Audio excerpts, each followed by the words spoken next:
আজকে ক্লাসে আমরা দেখব হইল মূল্যবোধ। গতকালকে ক্লাসে আমরা নৈতিকতা, মূল্যবোধ এবং সুশাসন সম্পর্কে বেসিক একটা ধারণা পেয়েছি, এবং কিভাবে নৈতিকতা, মূল্যবোধ এবং সুশাসন পড়তে হবে, এবং কিভাবে পড়লে অল্প পরিশ্রমে বা স্মার্টলি পড়লে কিভাবে মোটামুটি ভালো একটা মার্কস ক্যারি করা যাবে, 70% to 80% or 60% মার্কস ক্যারি করা যাবে, সেটা আমরা গতকালকে দেখেছি। আজকে নৈতিকতা, মূল্যবোধ এবং সুশাসন দ্বিতীয় ক্লাস। এই ক্লাসে আপনাদের সবাইকে স্বাগত জানাচ্ছি। আজকে আমরা দেখব মূল্যবোধ।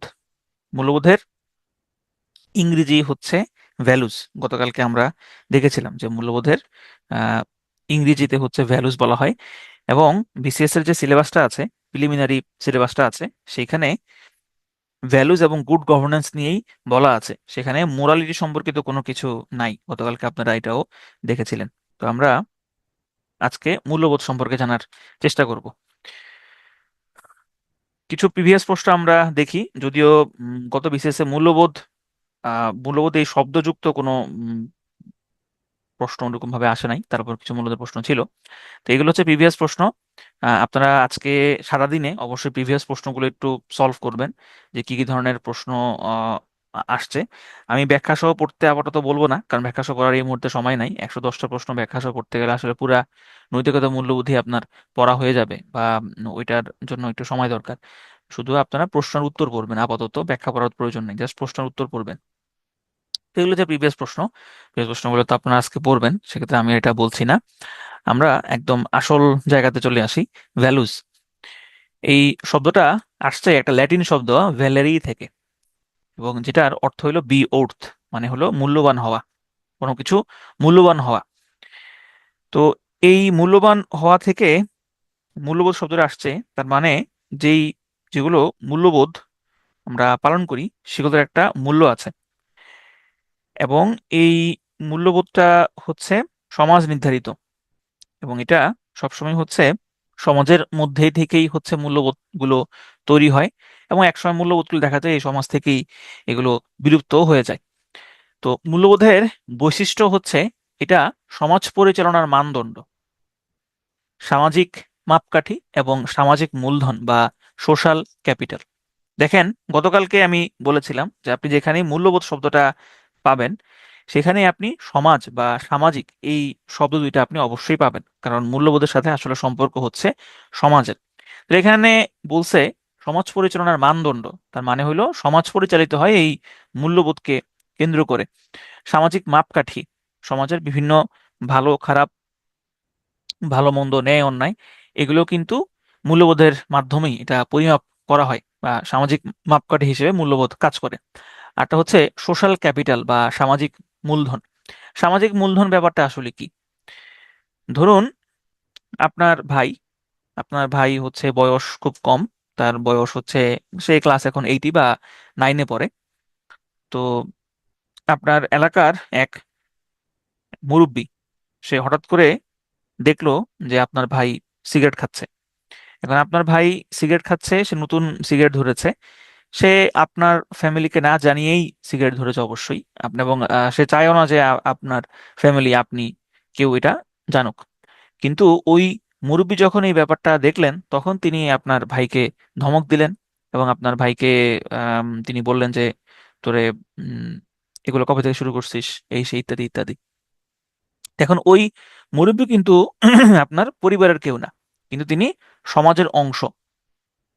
এই যে তিনি একটা কাজের প্রতিবাদ করলেন, বা তিনি এই ছেলেটাকে সতর্ক করলেন, আমরা কিন্তু প্রায় সময় হচ্ছে এই ধরনের পরিস্থিতির মধ্যে পড়ি। যে- যারা বা যে এরকম আছে অনেকেই, যারা আমাদের পরিবারের অংশ নয়, বা তার সাথে আপনার কোনো ব্লাড রিলেশন নাই, কিন্তু তারপরও সমাজের ভালোর জন্য তারা আপনাকে বিভিন্ন কাজ করতে বাধা দিবে এবং হচ্ছে নিষেধ করবে। এই যে ব্যাপারটা, এটাকে বলা হয় হচ্ছে সোশ্যাল ক্যাপিটাল। Social capital.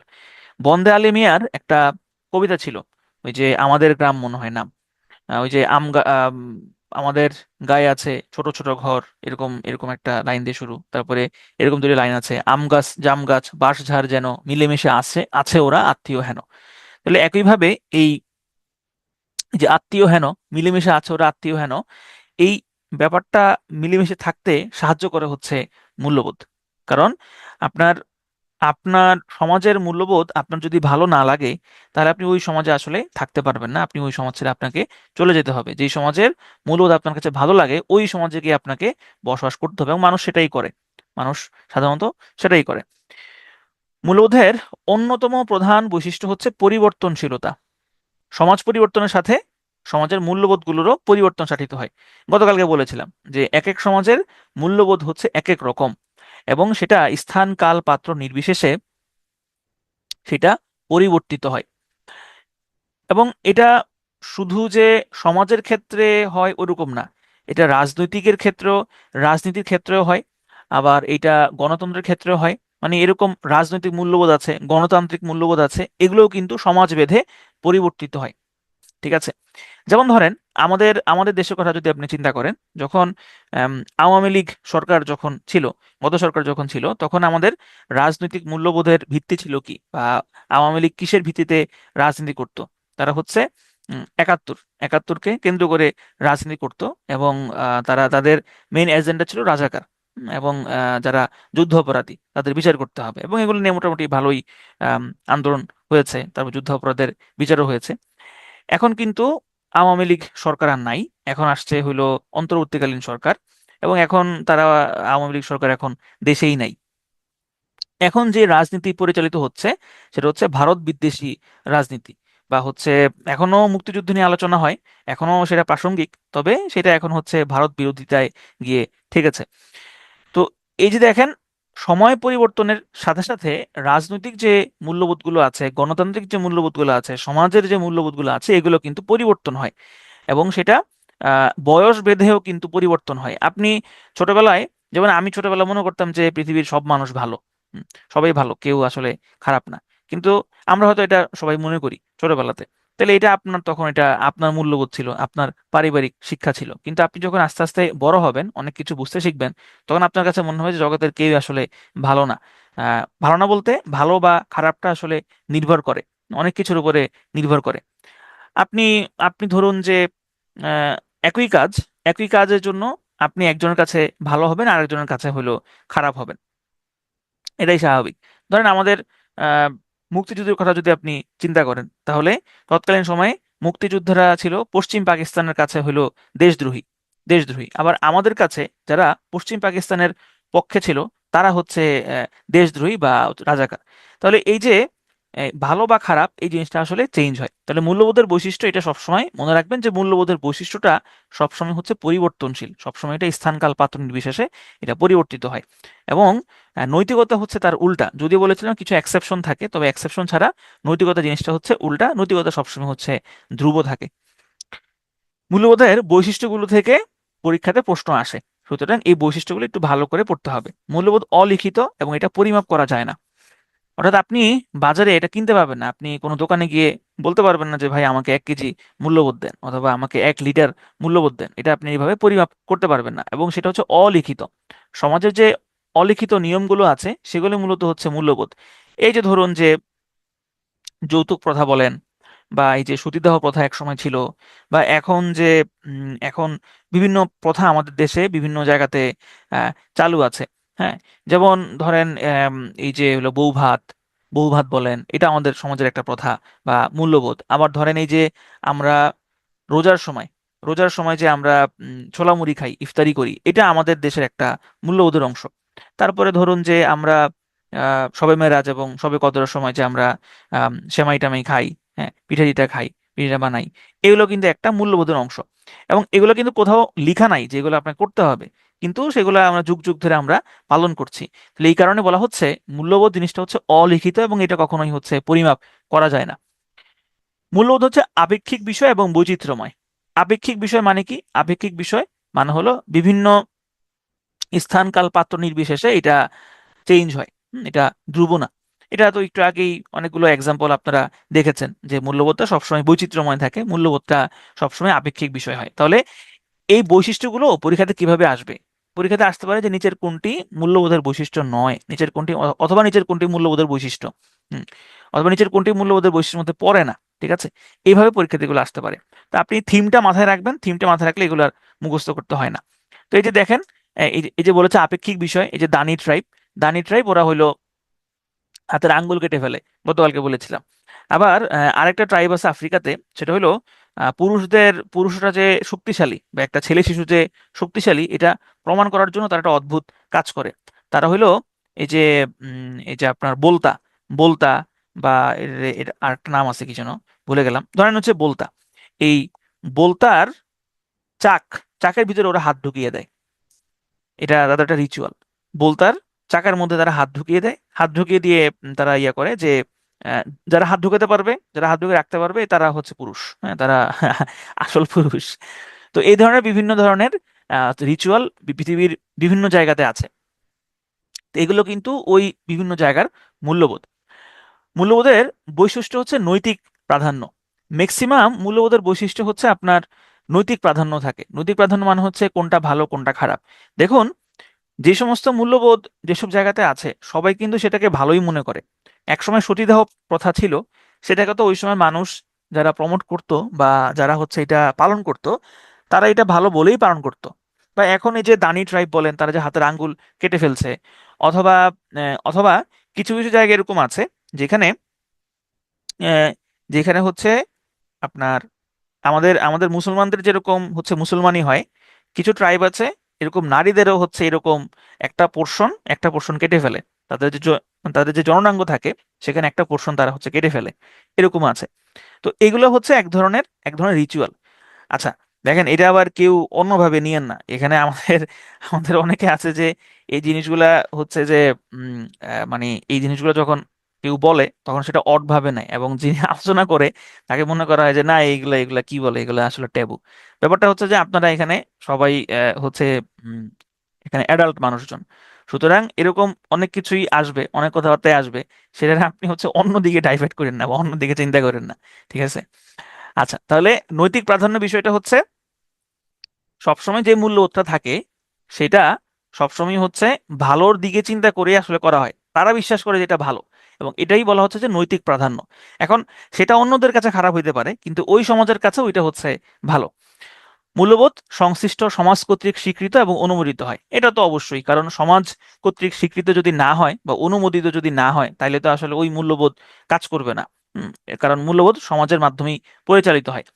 মূল্যবোধ নেতিবাচক হতে পারে, ইতিবাচক হতে পারে। তবে ওই যে বললাম, মূল্যবোধ যেই সমাজে পালন করা হয়, যে মূল্যবোধটা ওই সমাজে হচ্ছে 100% ইতিবাচক, তবে আমাদের কাছে সেটা ইতিবাচক হতে পারে এবং নেতিবাচক হতে পারে। যেমন এখন আমি এই মুহূর্তে দাঁড়িয়ে বলছি যে সতীদাহ প্রথা সেটা একটা নেতিবাচক ছিল। আবার হচ্ছে আমি এবং আপনি এখন দাঁড়িয়ে বলছি যে না, এই যে দানি ট্রাইবে আঙ্গুল কেটে ফেলা হয়, সেটা আসলে একটা নেতিবাচক মূল্যবোধ, সেটা আসলে ভালো কোনো মূল্যবোধ না। তবে এই কারণেই বলা হচ্ছে যে ইতিবাচক এবং নেতিবাচক এটা হচ্ছে দুইটাই হতে পারে, দুইটা মূল্যবোধই হতে পারে। এখন ইতিবাচক মূল্যবোধ কোনগুলা? ইতিবাচক মূল্যবোধ হচ্ছে এই যে সোশ্যাল ক্যাপিটালের যে এক্সাম্পলটা দিলাম, ওইটা এক ধরনের ইতিবাচক মূল্যবোধ। আচ্ছা, এরপরে আসেন। এরপর ধরেন যে আরেকটা ব্যাপার আছে, যেমন এক সময় শিক্ষকরা ক্লাসে ব্যাট নিয়ে যেতে পারতেন। আমিও আমরা প্রচুর হচ্ছে আমরা আমি জানি না আপনারা খেয়েছেন কিনা, আমরা মাইর খেয়েছি। আমাদের বড় যারা ছিল তারা স্কুলে মোটামুটি ভালোই মাইর খেয়েছি। তারপরে আমার একজন হুজুর ছিল আমাদের গ্রামে।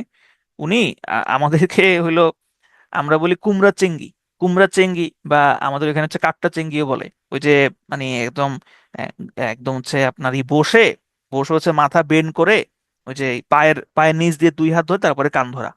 এটা কিন্তু মোটামুটি কঠিন আছে। তো আমার কাছে মনে হয় এটা একটা ব্যায়াম হইতে পারে। ব্যায়াম হইলে এটা খারাপ না, এটা তো একটা ভালো ব্যায়াম, মানে আপনার শরীরে যে শরীরে যে ইয়া আছে, আমাদের এখন রিফ্লেক্স আছে, ওইটা প্রমাণ করে। তো আমরা এরকম মাইর খেয়েছি। কিন্তু এখনকার যে প্রজন্ম বা এখনকার যে সময়, এখন কিন্তু শিক্ষক দূরের কথা, মা বাবাই যদি হচ্ছে সন্তানকে মারধর করে, তার ছেলেমেয়েরা এখন হুমকি দেয় যে আমি কিন্তু মামলা করে দিব, আমি মামলা করে দিব। এখন এটা হচ্ছে যে তুমি আমাকে অত্যাচার করতেছো। তাহলে তাহলে এই যে মূল্যবোধটা, তাহলে এই যে শিক্ষকদের হচ্ছে পিটানোর যে মূল্যবোধটা, ওইটা আসলে খারাপ ছিল না আমার কাছে মনে হয়, এটা আসলে ভালোই ছিল। হ্যাঁ, কিন্তু এখন সেটা আসলে ওই মূল্যবোধটা কিন্তু এখন নাই, এটা কিন্তু এখন চেঞ্জ হয়ে গেছে। আইনগত বৈধতা না থাকলেও সামাজিক বৈধতা আছে। তাহলে এই যে যৌতুক প্রথা, বা ধরেন এই যে আমাদের ইফতারিতে এগুলো ছোলামুড়ি খাওয়া, হ্যাঁ, এগুলোর কিন্তু কোনো আইনগত বৈধতা নাই যে এটা আপনাকে করতেই হবে, কিন্তু এটার একটা সামাজিক বৈধতা আছে। হ্যাঁ, এটা এটা সমাজ এটাকে বৈধতা দিয়েছে। মূল্যবোধ, মূল্যবোধ হচ্ছে ব্যক্তি নিরপেক্ষ। ব্যক্তি নিরপেক্ষ মানে হলো এটা ব্যক্তির উপর নির্ভর করে না। মূল্যবোধ নির্ভর করে সমাজের উপরে, ব্যক্তি কি চিন্তা করলো না করলো সেটা আসলে সমাজ কখনোই চিন্তা করবে না। সবসময় মূল্যবোধ হচ্ছে ব্যক্তি নিরপেক্ষ।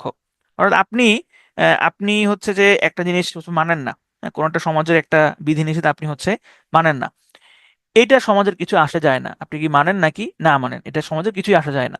সমাজ এটা স্বীকৃতি দিয়েছে, এটাই যথেষ্ট। তাহলে মূল্যবোধ হচ্ছে ব্যক্তি নিরপেক্ষ। মূল্যবোধ এক ধরনের সামাজিক নৈতিকতা, অর্থাৎ সমাজের ভালো খারাপটাই হচ্ছে মূল্যবোধ। সেক্ষেত্রে আমরা মূল্যবোধকে বলতে পারি সামাজিক নৈতিকতা।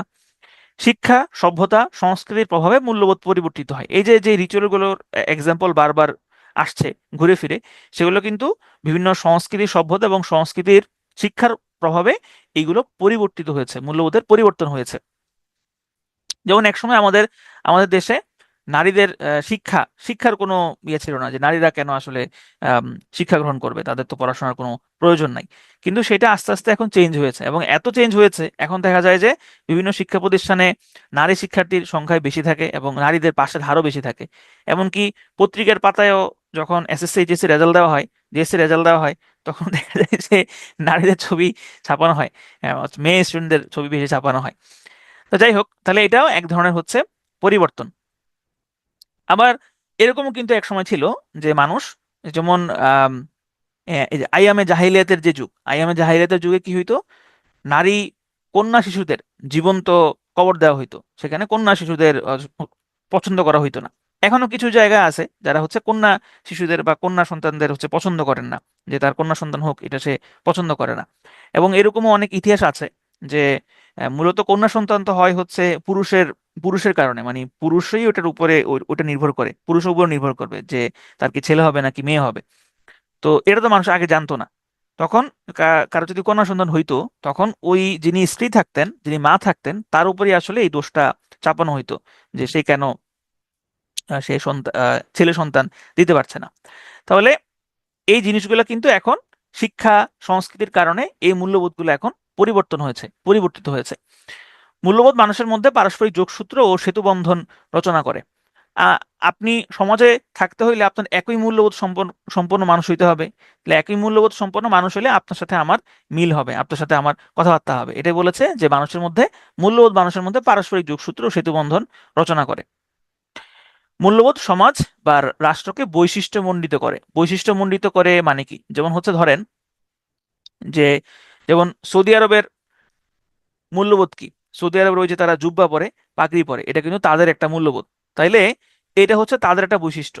যখনই আমাদের দেশে কেউ এসে এরকম এরকম পোশাক আশাক পরে, তখন আমরা আমরা বলি যে, আমরা বলি ইয়া হাবিবি, শেখ বলি আমরা, ঠিক আছে। তাহলে এটা হচ্ছে, আমরা জানি যে এই বৈশিষ্ট্যটা সৌদি আরবের, বা এই বৈশিষ্ট্যটা হচ্ছে মিডল ইস্টের, ঠিক আছে। তো এটাই বলছে যে মূল্যবোধ সমাজ বা রাষ্ট্রকে বৈশিষ্ট্যমণ্ডিত করে। যেমন ধরেন একটা দেশ, একটা দেশকে বাইরের দেশ যে সমীহ করবে, হ্যাঁ, একটা দেশ যে বাইরের দেশকে হচ্ছে সমীহ করবে, বা আমাদের দেশকে যে অন্যান্য দেশ হচ্ছে সমীহ করবে, বা উম, বা সম্মানের চোখে দেখবে, এইটা কেন করবে, বা এটা করার হচ্ছে আম, কারণ কি, বা কি কারণে করতে পারে, কি কারণে হচ্ছে এটা করতে পারে। এটা থাকতে পারে এরকম যে আপনি সামরিক শক্তিতে হচ্ছে খুবই শক্তিশালী একটা দেশ, এই কারণে করতে পারে। তারপরে হচ্ছে যে আপনি হতে পারে এরকম যে আপনার অনেক ইয়ে আছে, আপনি অর্থনৈতিকভাবে খুবই শক্তিশালী, এটা হতে পারে। আবার এরকম হতে পারে যে আপনি, আপনার মূল্যবোধ খুবই দৃঢ়, হ্যাঁ, আপনার মানুষদের আচার আচরণ খুব ভালো, হ্যাঁ, এটাও হইতে পারে, ঠিক আছে। এখন আপনি চিন্তা করে দেখবেন, বা আমাদের আমাদের এই জনপদ খুবই স্কিলড, হ্যাঁ, আমরা স্কিল খুব ম্যান পাওয়ার, শিক্ষা দীক্ষা আমরা খুব এগিয়ে আছে, এটাও হইতে পারে। আপনি দেখেন তো বাংলাদেশের কোনোটা আছে? বাংলাদেশে কিছুই নাই, মানুষের কোনো দিক থেকেই নাই। বাংলাদেশের টাকা পয়সা নাই, বাংলাদেশের অর্থ সম্পদ নাই, বাংলাদেশের শিক্ষা দীক্ষাও নাই, এবং আমাদের মূল্যবোধ আসলে অতটা স্ট্রং না। আমাদের মূল্যবোধ মূল্যবোধ সময়ে সময়ে চেঞ্জ হয়। যেমন ধরেন, এক একজন সরকার যখন আসে, তখন আমাদের মূল্যবোধটা ওই হিসাবে চেঞ্জ হয়ে যায়। আমরা আমরা অতীত, মোটামুটি ইতিহাস পরিবর্তন করে ফেলি, হ্যাঁ, অতীত পরিবর্তন করে ফেলি। মানুষের পক্ষে অতীত পরিবর্তন করা সম্ভব। অতীত পরিবর্তন করা বলতে বোঝানো হচ্ছে যে ইতিহাস পরিবর্তন করা সম্ভব, এবং মানুষ সবসময় হচ্ছে নিজের প্রয়োজনে, নিজের সুবিধা মতো ইতিহাস পরিবর্তন করে। আপনি আমাদের দেশের দিকে তাকালে এটা বুঝতে পারবেন। সেটা হোক আওয়ামী লীগ, সেটা হোক বিএনপি, সেটা হোক জামাত, সবাই হচ্ছে নিজেদের যে অতীত আছে সেটা নিজেদের সুবিধা মতো হচ্ছে পরিবর্তন করে। মানে নিজেদের যেটা ভালো ওইটা বলে, খারাপ যেটা আছে ওইটা আমরা বলি না, বা ওইটা আরেকজনের ঘাড়ে হচ্ছে দোষ চাপাই। তো এটাই হচ্ছে আমাদের দেশের মূল্যবোধের আহ, বৈশিষ্ট্য। এই কারণে আমরা বাইরের দেশে আসলে আমাদেরকে কেউ কেউ গুনে না, কেউ পাত্তা দেয় না, এটাই স্বাভাবিক। মূল্যবোধ হচ্ছে সমাজের রুলস অফ দ্য গেম, মানে সমাজের সাথে সম্পর্কিত। এটাই যে মূল্যবোধ হচ্ছে সবসময় হচ্ছে সমাজের সাথে সম্পর্কিত। কিছু কিছু মূল্যবোধ আছে শাশ্বত এবং চিরন্তন। শাশ্বত এবং চিরন্তন মূল্যবোধ কোনটা? যেমন মায়ের প্রতি, সন্তানের প্রতি মায়ের যে ভালোবাসা, এই মূল্যবোধটা সবসময়, সব দেশে, স্থানকাল পাত্র নির্বিশেষে সবসময় হচ্ছে এটা সত্য থাকে। এটা কখনোই চেঞ্জ হয় না। হ্যাঁ, কিছু কিছু এক্সেপশন আছে, কিছু কিছু এক্সেপশন আছে। যেমন হচ্ছে যারা এখানে মা আছেন, কেউ কেউ হয়তো বা আপনাদের সন্তান হয়তো আছে, আপনারা বুঝতে পারবেন। সন্তানের যখন সন্তান হয় তখন হচ্ছে 3-4 মাস বা 5-6 মাস আহ, মতো একটা সময় পর্যন্ত মায়েরা খুব ডিপ্রেশনে থাকেন, এবং এতই ডিপ্রেশনে থাকেন যে তিনি তার নিজের সন্তানকে হেইট করা শুরু করেন। এবং এরকম কেস আছে যে তিনি নিজের সন্তানকে মেরে ফেলছেন। এরকম কেস আছে, তবে সেটা এক্সেপশনাল কেস। তো কিছু কিছু মূল্যবোধ আছে হলো শাশ্বত এবং চিরন্তন। তাহলে এটা হচ্ছে এই যে সন্তানের প্রতি মায়ের যে ভালোবাসা, বা মা বাবার প্রতি সন্তানের যে ভালোবাসা, এগুলো হচ্ছে শাশ্বত এবং হচ্ছে চিরন্তন। সমাজবদ্ধ মানুষের বিশেষ ও আচরণের সমষ্টিকে মূল্যবোধ বলে, অলরেডি আমরা জানি। মূল্যবোধ মানুষের আচার ব্যবহার, ধ্যান ধারণা, চাল চলন ইত্যাদি নিয়ন্ত্রণ করার মাপকাঠি স্বরূপ। দেখেন, যদি এরকম বলে যে কোনটি মানুষের আচার ব্যবহার নিয়ন্ত্রণ করে, কোনটি মানুষের আচার ব্যবহার নিয়ন্ত্রণ করে, অপশনে যদি নৈতিকতা থাকে এবং মূল্যবোধ থাকে, দুইটার মধ্যে কিন্তু আপনার প্যাচ লাগবে। আপনি এটা কিভাবে চিন্তা করবেন? দেখেন, নৈতিকতা কিন্তু গতকালকে বলা হয়েছিল, নৈতিকতা মানুষের বাহ্যিক আচরণ নিয়ন্ত্রণ করে না, মানুষের অভ্যন্তরীণ আচরণ নিয়ন্ত্রণ করে। হ্যাঁ, ধরেন আপনার মন মানসিকতা হইলো খুব খারাপ। আপনি হচ্ছে, ধরেন আপনার সবসময় হচ্ছে চুরি করার মন মানসিকতা আছে। এখন এটা আপনার মনে মনে আছে। এখন আপনি কারো সামনে চুরি করবেন? কারো সামনে তো আপনি চুরি করবেন না, কিন্তু আপনার মনে মনে এটা আছে। ঠিক আছে? কিন্তু সমাজের যে মূল্যবোধ, সেইটা আপনার হচ্ছে বাহ্যিক আচার আচরণ, ধ্যান ধারণা, চাল চলন ইত্যাদি নিয়ন্ত্রণ করে থাকবে। যেমন যেমন আপনি ওই যে একটু আগে যে এক্সাম্পলটা দিলাম, আপনি যদি বাংলাদেশে এসে জুব্বা টুব্বা পরেন, তাহলে তাহলে বলা হবে যে হ্যাঁ, সে মনে হয় সৌদি আরবের সে কি ছিল, সেখান থেকে সেটা নিয়ে আসছে। তাহলে এই যে দেখেন, মানুষের বাহ্যিক আচার আচরণ, ধ্যান ধারণা, চাল চলন, এগুলা হচ্ছে মূল্যবোধ নিয়ন্ত্রণ করে। বাহ্যিক আচরণটা নিয়ন্ত্রণ করে মূল্যবোধ, এবং অভ্যন্তরীণ আচরণটা নিয়ন্ত্রণ করে হচ্ছে নৈতিকতা। মূল্যবোধ ধারণা ও সংজ্ঞা আমরা একটু দেখি। এতক্ষণ ধরে আমরা মূল্যবোধের বৈশিষ্ট্য দেখলাম, মূল্যবোধের বেসিক জিনিসগুলো আমরা দেখলাম। এখন মূল্যবোধের সংজ্ঞাগুলো পড়লে আমরা খুব সহজেই বুঝতে পারবো যে এখানে সংজ্ঞা আসলে কি বোঝাতে চেয়েছে। যে তিনটা চিন্তা ভাবনা, লক্ষ্য, উদ্দেশ্য, সংকল্প মানুষের সামগ্রিক আচার ব্যবহার ও কর্মকাণ্ডকে নিয়ন্ত্রিত পরিচালিত করে, সেটাই হচ্ছে মূল্যবোধ। এই সংজ্ঞা মুখস্থ করার কোনো প্রয়োজন নাই, জাস্ট পড়লেই চলবে। আক্ষরিক অর্থে মানবীয় এবং সামাজিক মূল্য বিদ্যমান, এই আচরণগুলাকে, যে আচরণের মধ্যে মানবীয় এবং সামাজিক মূল্য বিদ্যমান, সেগুলাকে মূল্যবোধ বলা হচ্ছে। এগুলা বিভিন্ন সংজ্ঞা, প্রয়োজন নাই। তারপর মূল্যবোধ হলো মানুষের আচরণ পরিচালনাকারী নীতি ও মানদণ্ড। মূল্যবোধের সংজ্ঞা, আরো সংজ্ঞা আছে। মূল্যবোধ হচ্ছে সমাজের অলিখিত নিয়ম, এটাও আমরা দেখেছি অলরেডি। যেমন সতীদাহ প্রথা, তারপরে বাল্য বিবাহ। মূল্যবোধ কোনো আইন নয়, এর বিরোধিতা বেআইনি নয়, আপনি এটা বিরোধিতা করতে পারবেন। এটা মূলত সামাজিক নৈতিকতা। দেখেন এখানে কি বলছে, মূল্যবোধ আইন নয় এবং এর বিরোধিতা আপনি করতে পারবেন, বেআইনি না। কিন্তু বেআইনি না হলেও সমাজ আপনাকে, এই মূল্যবোধের বিরোধী যদি আপনি হন, তাহলে আপনাকে শাস্তি দিবে। স্টুয়ার্ট সি টড ডট তিনি কি বলছেন, মূল্যবোধ হলো ওইসব রীতিনীতির সমষ্টি যা ব্যক্তি সমাজের নিকট থেকে আশা করে এবং সমাজ ব্যক্তির নিকট থেকে লাভ করে। খুব সুন্দর একটা সংজ্ঞা। মূল্যবোধ হলো ওইসব রীতিনীতির সমষ্টি যা ব্যক্তি সমাজের নিকট থেকে আশা করে এবং সমাজ ব্যক্তির নিকট থেকে লাভ করে। এইটার এক্সাম্পলটা ওই যে একটু আগে এক্সাম্পল দিলাম, যে আপনার ছোট ভাই সিগারেট খাচ্ছে, তাহলে এটা হচ্ছে সমাজের কাজ হবে কি, যদি এটা কেউ সমাজের কেউ দেখে তাহলে তাকে বাধা প্রদান করা, তাকে বোঝানো। তাহলে এটা আপনি সমাজের থেকে কিন্তু আশা করবেন যে হ্যাঁ, এটা আমার ভাইয়ের প্রতি কেউ দেখলে এটা সে কেউ একজন করবে।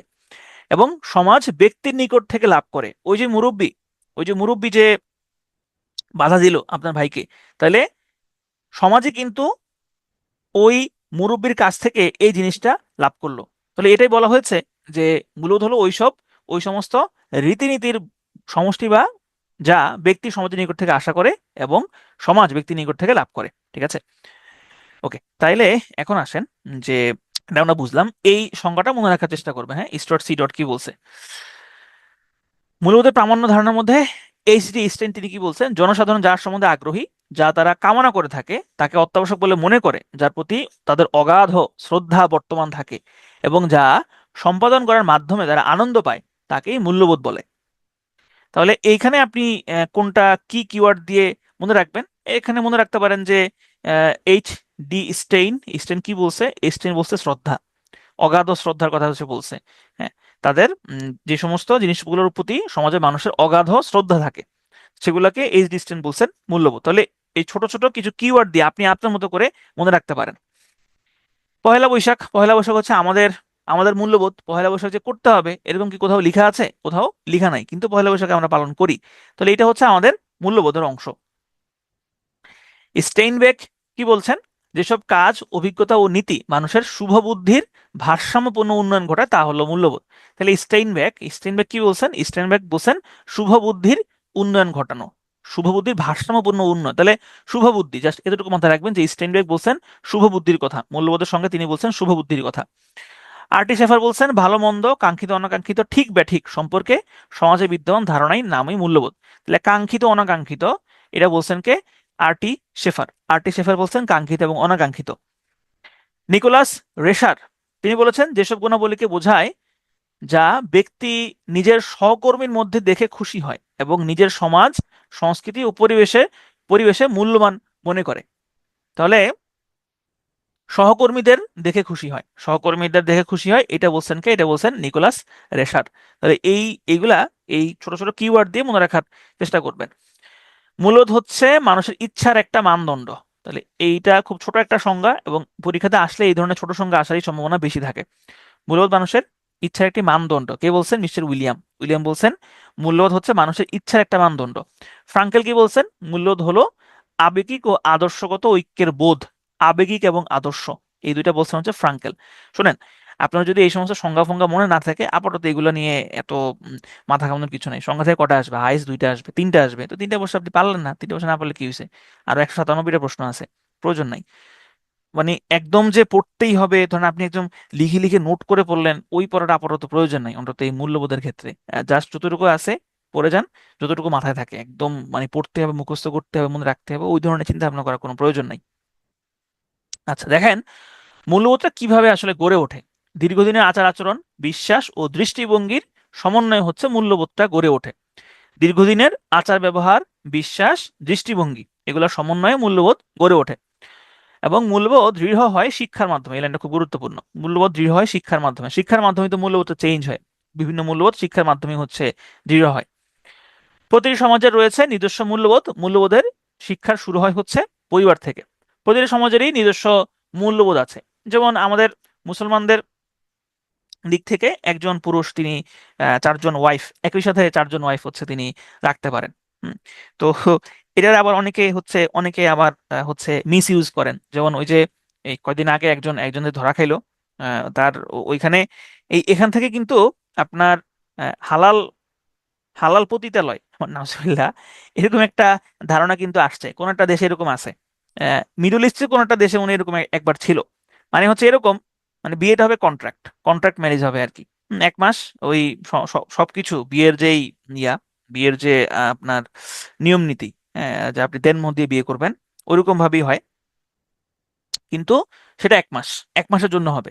1 মাসের জন্য ওই ওই লোক আপনাকে ভরণ পোষণ দিবে, সবকিছুই সে সে দিবে। হুম, তো কিন্তু 1 মাস পরে দেখা যাবে যে সে আপনাকে ছেড়ে দিছে। তো এরকম এরকম দুনিয়াতে আছে, বুঝতে পারছেন? তাহলে প্রতিটি সমাজের নিজস্ব কিছু মূল্যবোধ থাকে এবং মূল্যবোধের শিক্ষা শুরু হয় হচ্ছে পরিবার থেকে। হ্যাঁ, পরিবার থেকে আমরা মূল্যবোধের শিক্ষাটা পাই। যেমন এই যে এইখানে হচ্ছে একজন একজন নারী হচ্ছে কয়েকজন পুরুষ সঙ্গী রাখতে পারে, কয়েকজনকে তারা হলো আম, স্বামী হিসেবে গ্রহণ করতে পারে। আবার এখানে হচ্ছে একজন পুরুষই কয়েকজন স্ত্রীকে কয়েকজন নারীকে স্ত্রী হিসেবে গ্রহণ করতে পারে। আচ্ছা, তাহলে দেখেন এখানে যদি প্রশ্ন হয় যে মূল্যবোধের গুরুত্বপূর্ণ বৈশিষ্ট্য কি, তাহলে মূল্যবোধের যদি এই প্রশ্নটা আসে যে মূল্যবোধের গুরুত্বপূর্ণ বৈশিষ্ট্য কি, তাহলে আপনারা কি উত্তর করবেন? তাহলে এখানে আপনারা খুব সহজে উত্তর করতে পারবেন যে হ্যাঁ, মূল্যবোধের গুরুত্বপূর্ণ বা সবথেকে গুরুত্বপূর্ণ বৈশিষ্ট্য হচ্ছে পরিবর্তনশীলতা। এটা হচ্ছে সবথেকে গুরুত্বপূর্ণ। তবে এছাড়াও আরো কিছু বৈশিষ্ট্য এখানে আছে, যেমন বিভিন্নতা, সমাজ ভেদে বিভিন্ন হয়, পরিবর্তনশীলতা, পরিবর্তন হয়, আপেক্ষিকতা, সবগুলো হচ্ছে মূল্যবোধের বৈশিষ্ট্য। তাহলে এখানে যদি এখন দেখেন যে এরকম যদি হইতো যে এখানে উপরে সবগুলো না থেকে এখানে আর একটা বৈশিষ্ট্য থাকতো, সেক্ষেত্রে অবশ্যই আপনি দেখাতেন পরিবর্তনশীলতা, কারণ এটা হচ্ছে মূল্যবোধের সব থেকে গুরুত্বপূর্ণ বৈশিষ্ট্য। আর যদি এরকম যেহেতু উপরে সবগুলো আছে, তাহলে তো উপরে সবগুলোই হবে, স্বাভাবিক নিয়মে উপরের সবগুলোই উত্তর হবে। আচ্ছা, তাহলে এটা বলেন যে মূল্যবোধ হলো, এটা কোনটা, 1 2 3 4 কোনটা হবে বলেন? মানুষের সঙ্গে মানুষের পারস্পরিক সম্পর্ক, মানুষ আচরণ পরিচালনা করার নীতি ও মানদণ্ড, সমাজ জীবন, সমাজ জীবন মানুষের সুখী হওয়ার প্রয়োজনীয় উপাদান, মানুষের প্রাতিষ্ঠানিক কার্যাবলী, দিক নির্দেশনা, কোনটা হয় বলেন? মানুষের আচরণ পরিচালনা করে নীতি এবং মানদণ্ড। গুড, তাহলে আপনারা সহজেই বুঝতে পারছেন যে এটাই হচ্ছে এখানে উত্তর হবে। একজন বলছেন এ। হ্যাঁ, মানুষের মূল্যবোধ হলো সম্পর্ক নির্ধারণ না, মূল্যবোধের মাধ্যমে সংস্কৃতির পাঠ। সংস্কৃতিটা মূল্যবোধের পাঠ, সংস্কৃতিটা মূল্যবোধের পাঠ, মূল্যবোধ সংস্কৃতির পাঠ না। আচ্ছা, ওকে, এটা বলেন মূল্যবোধ কি পরীক্ষা করে? মূল্যবোধ কি পরীক্ষা করে বলেন তো? সি হবে না কেন? সমাজ জীবন মানুষের সুখী হওয়ার প্রয়োজনীয় উপাদান। আচ্ছা, সমাজ জীবনে মানুষের সুখী হওয়ার প্রয়োজনীয় উপাদান কি মূল্যবোধ হয়? এখন ধরেন একটা মূল্যবোধ আপনি পছন্দ করেন না, একটা মূল্যবোধ আপনি আপনি পছন্দ করেন না, সমাজের একটা মূল্যবোধ আপনি, এটা এটা যে কোনো মূল্যবোধ হতে পারে। হ্যাঁ, ধরেন এই যে আঙ্গুল কাটার যে মূল্যবোধ, আপনি ওইখানে আছেন, ধরেন আপনার জন্মগ্রহণ, আপনি জন্ম নিলেন ওইখানে, আপনি এটা পছন্দ করেন না, তাহলে কি আপনি সুখী হতে পারবেন? তাহলে এটা হয় না। তাহলে সব থেকে এখানে প্রেফারেবল অ্যান্সার হচ্ছে মানুষের আচরণ পরিচালনা করে নীতি ও মানদণ্ড। ওকে, তাহলে এখানে উপরে সবগুলো। আচ্ছা, তাহলে এটা বলেন এউতিরা কার? সামাজিক মূল্যবোধ হলো, একটু আগে আমরা এটা দেখেছি, সামাজিক আচরণ মূল্যবোধ দ্বারা নিয়ন্ত্রিত হয়। হ্যাঁ, গুড, তাহলে এটা হইলো স্টুয়ার্ট সি ডট, এটা বলছে স্টুয়ার্ট সি ডট সাহেব, এটা হচ্ছে বলছে। ওকে, এরপর এটা বলেন মূল্যবোধের বৈশিষ্ট্য বৈশিষ্ট্য নিচের কোনটি? মূল্যবোধের বৈশিষ্ট্য নিচের কোনটি? কোনটা নিচের মধ্যে কোনটা মূল্যবোধের বৈশিষ্ট্য? এটা খুব সহজ, সবাই পারবেন এটা একদম, মানে কি বলা যায়, এটা হচ্ছে যে সবার পারা উচিত। হ্যাঁ, তাহলে মূল্যবোধের বৈশিষ্ট্য হচ্ছে নৈতিক প্রাধান্য, নৈতিক প্রাধান্য থাকবে। ওকে, তারপর এটা বলেন যে গুণের মাধ্যমে মানুষ ভুল ও শুদ্ধের পার্থক্য নির্ধারণ করতে পারে তা হচ্ছে। দেখেন এইখানে, এইখানে আহ, যদি এখানে নৈতিকতা থাকতো, তাইলে আপনি কি উত্তর করতেন? তাইলে হচ্ছে পেজটা আসলে লেগে যেত। কিন্তু যেহেতু এখানে নৈতিকতা নাই, সুতরাং সঠিক উত্তরটা হবে হলো মূল্যবোধ। তাহলে দেখেন আমরা মূল্যবোধের এইগুলো মোটামুটি পড়লাম। এরপরে দেখেন যে মূল্যবোধের উৎসগুলোর মধ্যে কি আছে। মূল্যবোধের উৎসগুলোর মধ্যে রয়েছে পরিবার, গোষ্ঠী, সমাজ, বিদ্যালয়, বন্ধু বা সঙ্গী সাথী, আত্মীয় স্বজন, প্রতিষ্ঠান, ধর্ম, বই, সমাজ বা রাষ্ট্রের আদর্শিক কাঠামো ইত্যাদি। এগুলো হচ্ছে মূল্যবোধের উৎস। একটা রাষ্ট্রের, সমাজ বা রাষ্ট্রের আদর্শিক কাঠামো কিভাবে মূল্যবোধের উৎস হয়? ধরেন আপনি যদি উত্তর কোরিয়ার কথা চিন্তা করেন, তাহলে উত্তর কোরিয়ার ওইখানে সমস্ত কিছু নির্ধারণ করে কে? কিম জং উন। হ্যাঁ, সকালবেলা উঠে কিম জং উনের ওখানে গান গাইতে হয়, তাহলে ওইটা হচ্ছে ওদের দেশের মূল্যবোধ, ওইখানকার মূল্যবোধ। তাহলে সমাজ এভাবেই কিন্তু মূল্যবোধটা কি করবে? মূল্যবোধটা হচ্ছে কি রে, আমি স্ক্রিন শেয়ার করি নাই। ও আচ্ছা, স্ক্রিন শেয়ার করি নাই। আরে, বারবার কেন ভুল করতেছি এটা? স্ক্রিন শেয়ার না করি আপনাদের সাথে কথাবার্তা বলে ফেলতেছি। ও, মিটে স্ক্রিন শেয়ার করা আছে, এই কারণে আমি ভাবছি যে স্ক্রিন শেয়ার করা আছে। শিট। ওকে, আচ্ছা, এরপরে দেখেন বয়স এবং সময়। বয়স এবং সময়, আসলে এই যে বারবার চ্যাট অফ করা অন করা, এই ব্যাপারটা আসলে একটু সমস্যাজনক। কিন্তু এটা আসলে করতে হয়। কেন করতে হয়? কারণ আমরা কথা বলতে ভালোবাসি, বাংলাদেশের মানুষজন। তো আমরা স্থান কাল পাত্র নির্বিশেষে আসলে কথা বলে ফেলি। যেমন দেখবেন এই যে বিভিন্ন স্পোর্টস পেজগুলোতে বাংলাদেশকে নিয়ে যে সমস্ত পোস্ট করে, কেন করে? কারণ ওইখানে পোস্ট দেখলেই বাংলাদেশের মানুষ যে ওখানে হামলে পড়ে, সেটা হোক ভালো সেটা হোক খারাপ, মোটামুটি ওইখানে হামলে পড়ে, আমরা কমেন্ট করতে থাকি এবং সেটা রিচ মোটামুটি বেড়ে যায়। তো এখন ক্লাসের মধ্যে দেখা যায় যে এরকম, এখন আমি এটা খারাপ বলছি না, আপনারা কমেন্ট করতে পারেন, সমস্যা না সেটা। অনেকে ভালো কমেন্টও করেন, খারাপ কমেন্টও করেন, কিন্তু সমস্যা হচ্ছে আমার ওটার দিকে একটা মনোযোগ রাখতে হয়, কারণ আমার সামনে একটা স্ক্রিন থাকে। তো তো স্ক্রিন থাকাতে দেখা যায় যে আমার ওইখানে মনোযোগ চলে যায়, কমেডি থেকে মনোযোগ চলে যায়, এইখানে মনোযোগ থাকে না, এবং আমি আমার মতো করে ক্লাস কন্ডাক্ট করতে পারি না। যদি এটা খারাপ দিক এবং ভালো দিক দুইটাই আছে, তবে আমার কাছে মনে হয় এটা ভালো। এবং এটা একজন স্বৈরাচারের পরিচয়, তাহলে আমি হচ্ছে একজন স্বৈরাচার। হ্যাঁ, আমি তাহলে কি হবে, আমাকে আমাকে কি বলা যাবে? ফ্যাসিবাদের দোসর। হ্যাঁ, ফ্যাসিবাদের ফ্যাসিস্ট, ফ্যাসিবাদের দোসর। তো এখানে ফ্যাসিবাদের দোসর হলে আসলে খারাপ না, ক্লাসের মধ্যে এটা এটা হওয়া দরকার আছে ক্লাসের মধ্যে। আচ্ছা, তাহলে এরপর দেখেন, বয়স এবং সময় মূল্যবোধের পরিবর্তন করতে সহায়তা করে। বয়স এবং সময়, বয়স এবং সময়ের সাথে আমাদের মূল্যবোধ পরিবর্তন হয়, বয়সের সাথে মূল্যবোধের পরিবর্তন ঘটে। আচ্ছা, এরপরে আসেন, আমাদের চিরন্তন যে মূল্যবোধ সেটা হচ্ছে সত্য এবং ন্যায়। সত্য এবং ন্যায় এটা হচ্ছে আমাদের চিরন্তন মূল্যবোধ, ঠিক আছে? এটা 37তম বিসিএস আসছিল। আমাদের চিরন্তন মূল্যবোধ কোনটা? আমাদের চিরন্তন মূল্যবোধটাই হচ্ছে সত্য এবং ন্যায়। এখানে এসেই হচ্ছে মূল্যবোধের সাথে একটা নৈতিকতার সম্পর্ক চলে আসে, কারণ আমরা তো নৈতিকতাতেও দেখেছি যে সত্য এবং ন্যায় এটা তো সবসময় যদি ধ্রুব, কোনটা সত্য কোনটা মিথ্যা, কোনটা ন্যায় কোনটা অন্যায়। তাহলে আমাদের এটা হচ্ছে আমাদের চিরন্তন মূল্যবোধ, আমাদের সবসময়ের জন্য এই মূল্যবোধটা আমরা লালন করি, সত্য এবং হচ্ছে ন্যায়। ধর্মীয় শিক্ষা এবং নাগরিকতার শিক্ষা ধারণা পাওয়া যায় মূল্যবোধের শিক্ষা থেকে। মূল্যবোধ শিক্ষার মাধ্যমে এক প্রজন্ম তার পরবর্তী প্রজন্মের কাছে মূল্যবোধ হস্তান্তর করে, এবং মূল্যবোধটা আমরা কিন্তু এভাবে আমরা শিখি, এক প্রজন্ম থেকে আরেক প্রজন্মের কাছে মূল্যবোধটা হচ্ছে চলে আসে। সামাজিক অবক্ষয়, মূল্যবোধ শিক্ষার অন্যতম লক্ষ্য হচ্ছে সামাজিক অবক্ষয় রোধ করা। এটা হচ্ছে মূল্যবোধ শিক্ষার অন্যতম লক্ষ্য। এখন এখন আপনার প্রশ্ন করতে পারেন যে মূল্যবোধ শিক্ষার অন্যতম লক্ষ্য সামাজিক অবক্ষয় রোধ করা, সেটা বুঝলাম, কিন্তু মূল্যবোধই তো অনেক সময় সমাজের অবক্ষয় করে। হ্যাঁ, কিন্তু সেটা তো আসলে তাদের উদ্দেশ্যটা তো ভালোই থাকে, তারা তখন সেটা হয়তো বুঝে না যে এটা আসলে ভালো না, কিন্তু উদ্দেশ্য কিন্তু সৎ থাকে, উদ্দেশ্য অসৎ থাকে না। তাহলে এই লাইনটা মনে রাখবেন যে মূল্যবোধের শিক্ষার অন্যতম লক্ষ্য হচ্ছে সামাজিক অবক্ষয় রোধ করা। সংবিধান, মানুষের রাষ্ট্রীয় জীবনে মূল্যবোধ গঠনের দিক নির্দেশক হিসেবে কাজ করে সংবিধান। কিভাবে? আমাদের সংবিধানে কিছু মৌলিক অধিকারের কথা বলা আছে, এবং আমাদের বাংলাদেশের বা যে কোনো দেশের, শুধু বাংলাদেশ না, যে কোনো দেশেরই সর্বোচ্চ আইন হচ্ছে ওই দেশের সংবিধান। তাহলে আপনি রাষ্ট্রে একটা নাগরিক কিভাবে চলবে, কিভাবে সে চলাফেরা করবে, কি কি সে করতে পারবে, কি কি সে করতে পারবে না, সেগুলো কিন্তু এই সংবিধানের মাধ্যমে নির্ধারিত হয়। তো এই কারণে বলা হচ্ছে যে মানুষের জীবনে মূল্যবোধ গঠনের দিক নির্দেশক হিসেবে কাজ করে হইল সংবিধান। কল্পনাপ্রসূত মূল্যবোধের অন্তর্ভুক্ত হচ্ছে খেলাধুলা, কলা এবং হচ্ছে ধর্ম। ভাই, এখানে আবার আমাকে আপনি আপনি গালিগালাজ করেন না যে আমি এখানে কেন বলছি যে ধর্ম ধর্ম কল্পনাপ্রসূত মূল্যবোধের অন্তর্ভুক্ত। বা এটা আমি বলি নাই, এটা বইয়ের কথা। আমি এটা আমি বলি নাই, এটা বই বলছে, এই কারণে এখানে এখানে আনা হয়েছে। মানে ব্যাপারটা হচ্ছে আসলে ধর্মের উৎপত্তি হয়েছে কিভাবে? ধর্মের তো উৎপত্তি হয়েছে যে মানুষের কোনটা কল্যাণ কোনটা অকল্যাণ, হ্যাঁ, ওইভাবেই হচ্ছে ধর্মের উৎপত্তি হয়। এবং ধর্ম তো হচ্ছে মানুষের বিশ্বাস থেকে আসে। হ্যাঁ, আমরা তো আর কেউ সৃষ্টিকর্তাকে দেখি নাই, সুতরাং আমাদের এটা হলো বিশ্বাস যে হ্যাঁ, সৃষ্টিকর্তা আছেন, এবং এই বিশ্বাসের উপরেই অনেক কিছু নির্ভর করে। এবং এখন আপনি সেটা যেই ধর্মের কথাই বলেন না কেন, এবং এটা হচ্ছে সবসময় হচ্ছে বিশ্বাসের উপরই নির্ভর করে। তাহলে খেলাধুলার যে মূল্যবোধ, যেমন ধরেন এই যে ক্রিকেটে একটা আউট আছে, সে আউট হচ্ছে, আউটটাকে বলা হয় মান কাট। যারা ক্রিকেট দেখেন তারা এটা বুঝতে পারবেন। মান কাট আউটটা হচ্ছে যে ওই বোলার যখন বল করে তখন ব্যাটসম্যান হচ্ছে ক্রিজ থেকে রান নেওয়ার জন্য বেরিয়ে যায়। তো বেরিয়ে গেলে ওইটা হচ্ছে ওইটা বোলার হচ্ছে তাকে আউট করে ফেলতে পারে, স্ট্যাম্পে বল লাগে আউট করে ফেলতে পারে। তাহলে এটা হচ্ছে খেলাধুলা বিষয়ক একটা মূল্যবোধ। আপনি যদি এটা করেন তাহলে এটা আসলে ভালো দেখায় না, কিন্তু এটা আইনে আছে। হুম। আবার এই যে সাকিব আল হাসান এই যে অ্যাঞ্জেলো ম্যাথুসকে যে টাইম আউট করলো, টাইম আউটও কিন্তু পৃথিবী এই যে ক্রিকেটের যে আইন সেখানে আছে, কিন্তু তারপর এটা এটা বলা হয় যে এটা ক্রিকেটীয় মূল্যবোধের মধ্যে আসলে পড়ে না। আচ্ছা, সরকারি সিদ্ধান্ত প্রণয়নে যে মূল্যবোধগুলো গুরুত্বপূর্ণ: বিশুদ্ধতা, নিরপেক্ষতা, জবাবদিহিতা, সততা, এই মূল্যবোধগুলো প্রয়োজনীয়। এখন আসেন আমরা মূল্যবোধের 10টি উপাদান বা ভিত্তি নিয়ে আলোচনা করব। প্রথম উপাদানটা হইলো নীতি, এবং এইগুলো কিন্তু খুব গুরুত্বপূর্ণ, পরীক্ষাতে আসবে যে নিচের কোনটি মূল্যবোধের উপাদান বা নিচের কোনটি মূল্যবোধের উপাদান নয়। তাহলে মূল্যবোধের 1 নম্বর উপাদান হচ্ছে নীতি ও ঔচিত্যবোধ।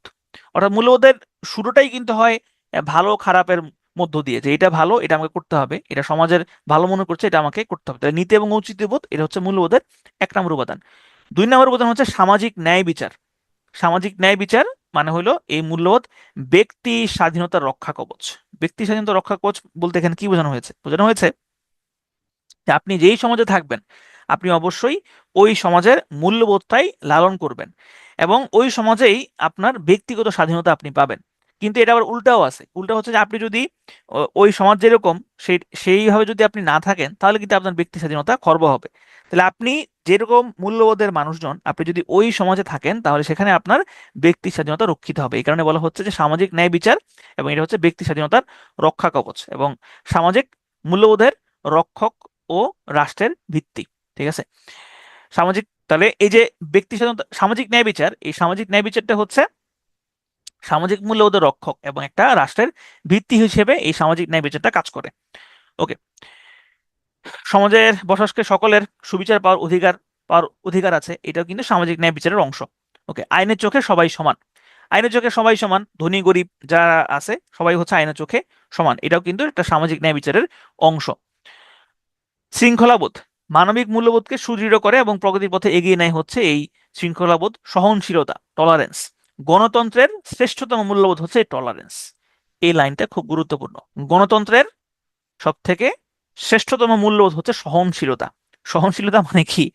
সহনশীলতা মানে হচ্ছে যে ধরেন, এই যে আমাদের দেশে ধরেন আপনি বিএনপি করেন, আমি অন্য একটা অন্য একটা দল করি, তাহলে আমি খারাপ, আবার আমার কাছে আপনি খারাপ, এবং এমন খারাপ যে আপনাকে মেলে ফেলা যাবে।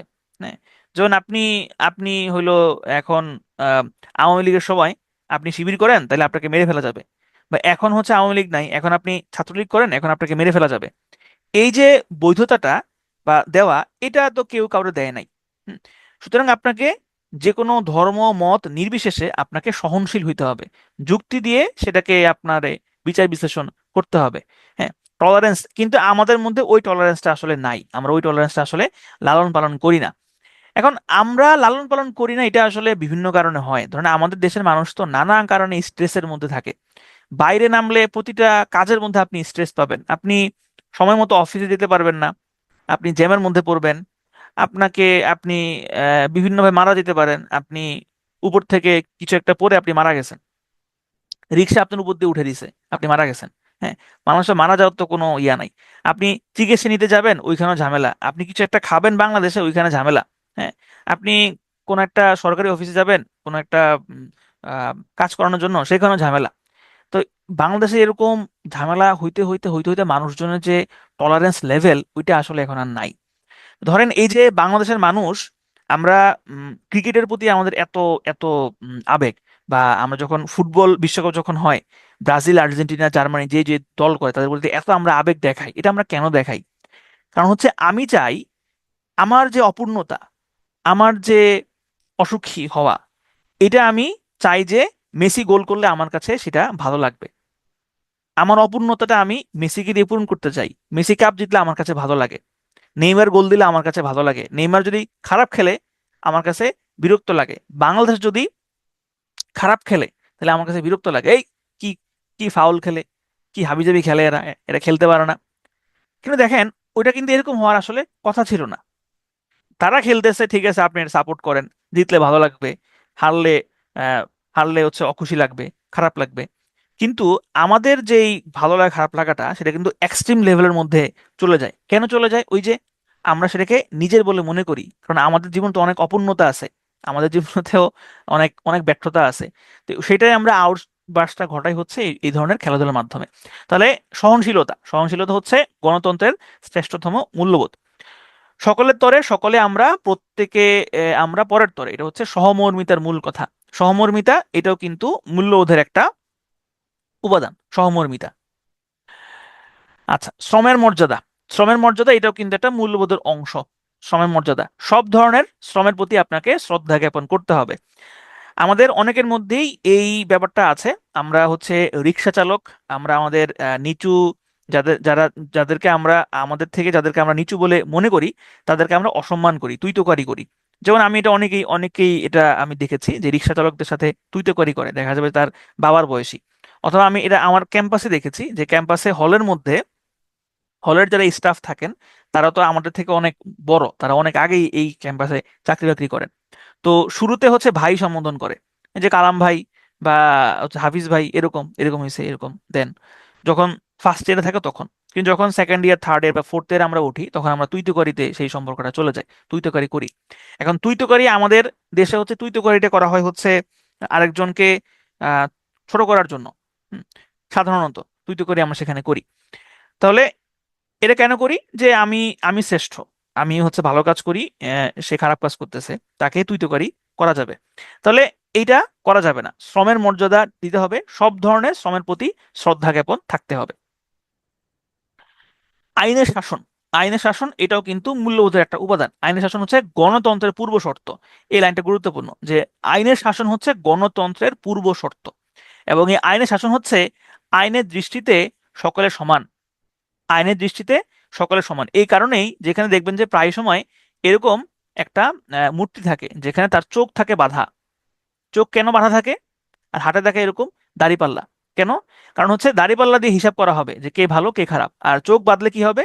কারণ তার কি আত্মীয় স্বজন, তার কি ছেলে নাকি তার মেয়ে নাকি তার কে, এরকম আসলে আইন কখনো সে দেখবে না, কারণ আইনের চোখে আইনের দৃষ্টিতে সকলে থাকবে হচ্ছে সমান। তবে বাংলাদেশের আইন হলে ভিন্ন কথা, বাংলাদেশের আইনে আবার সকলে সমান না, এখানে ছোট বড় আছে। ব্যক্তি স্বাধীনতা, সাম্য অধিকার রক্ষার জন্য আইনের শাসন অপরিহার্য। তাহলে এটা খুব গুরুত্বপূর্ণ একটা লাইন, যে গণতন্ত্রের আইনের শাসনের পূর্ব শর্ত কি? গণতন্ত্রের পূর্ব শর্ত কি? গণতন্ত্রের পূর্ব শর্ত হচ্ছে আইনের শাসন, এবং আমাদের দেশে সেটা নাই। সেটা নাই বলেই হচ্ছে আমাদের দেশে গণতন্ত্র প্রতিষ্ঠিত হয় না। নাগরিক সচেতনতা ও কর্তব্যবোধ, রাষ্ট্রের প্রতি আনুগত্য প্রকাশ করা, আইন মেনে চলা, ভোটাধিকারের সৎ ব্যবহার করা, নিয়মিত কর প্রদান করা, সরকারি কাজে অংশগ্রহণ করা, সন্তানকে শিক্ষা প্রদান করা, এগুলো হচ্ছে নাগরিক সচেতনতা এবং হচ্ছে কর্তব্যবোধ। এগুলো যদি আপনি পালন করেন তাহলে আপনার সমাজ ভালো থাকবে, দেশ ভালো থাকবে। তাহলে এইগুলো একটু পড়েন যেখানে কি কি আছে। রাষ্ট্রের প্রতি আমাদের নাগরিক সচেতনতা এবং কর্তব্যবোধ, রাষ্ট্রের প্রতি আনুগত্য প্রকাশ, আইন মেনে চলা, ভোটাধিকারের সৎ ব্যবহার করা। আমাদের তো ভোটাধিকারই ছিল না আসলে, সদ্ব্যবহার কি করব? সদ্ব্যবহার বা অসৎ ব্যবহার আসলে কোনোটাই আমরা করতে পারি নাই, কারণ আমাদের ওইদিকে ছিল না। নিয়মিত কর প্রদান করা, সরকারি কাজে অংশগ্রহণ করা এবং হচ্ছে সন্তানকে শিক্ষা প্রদান করা।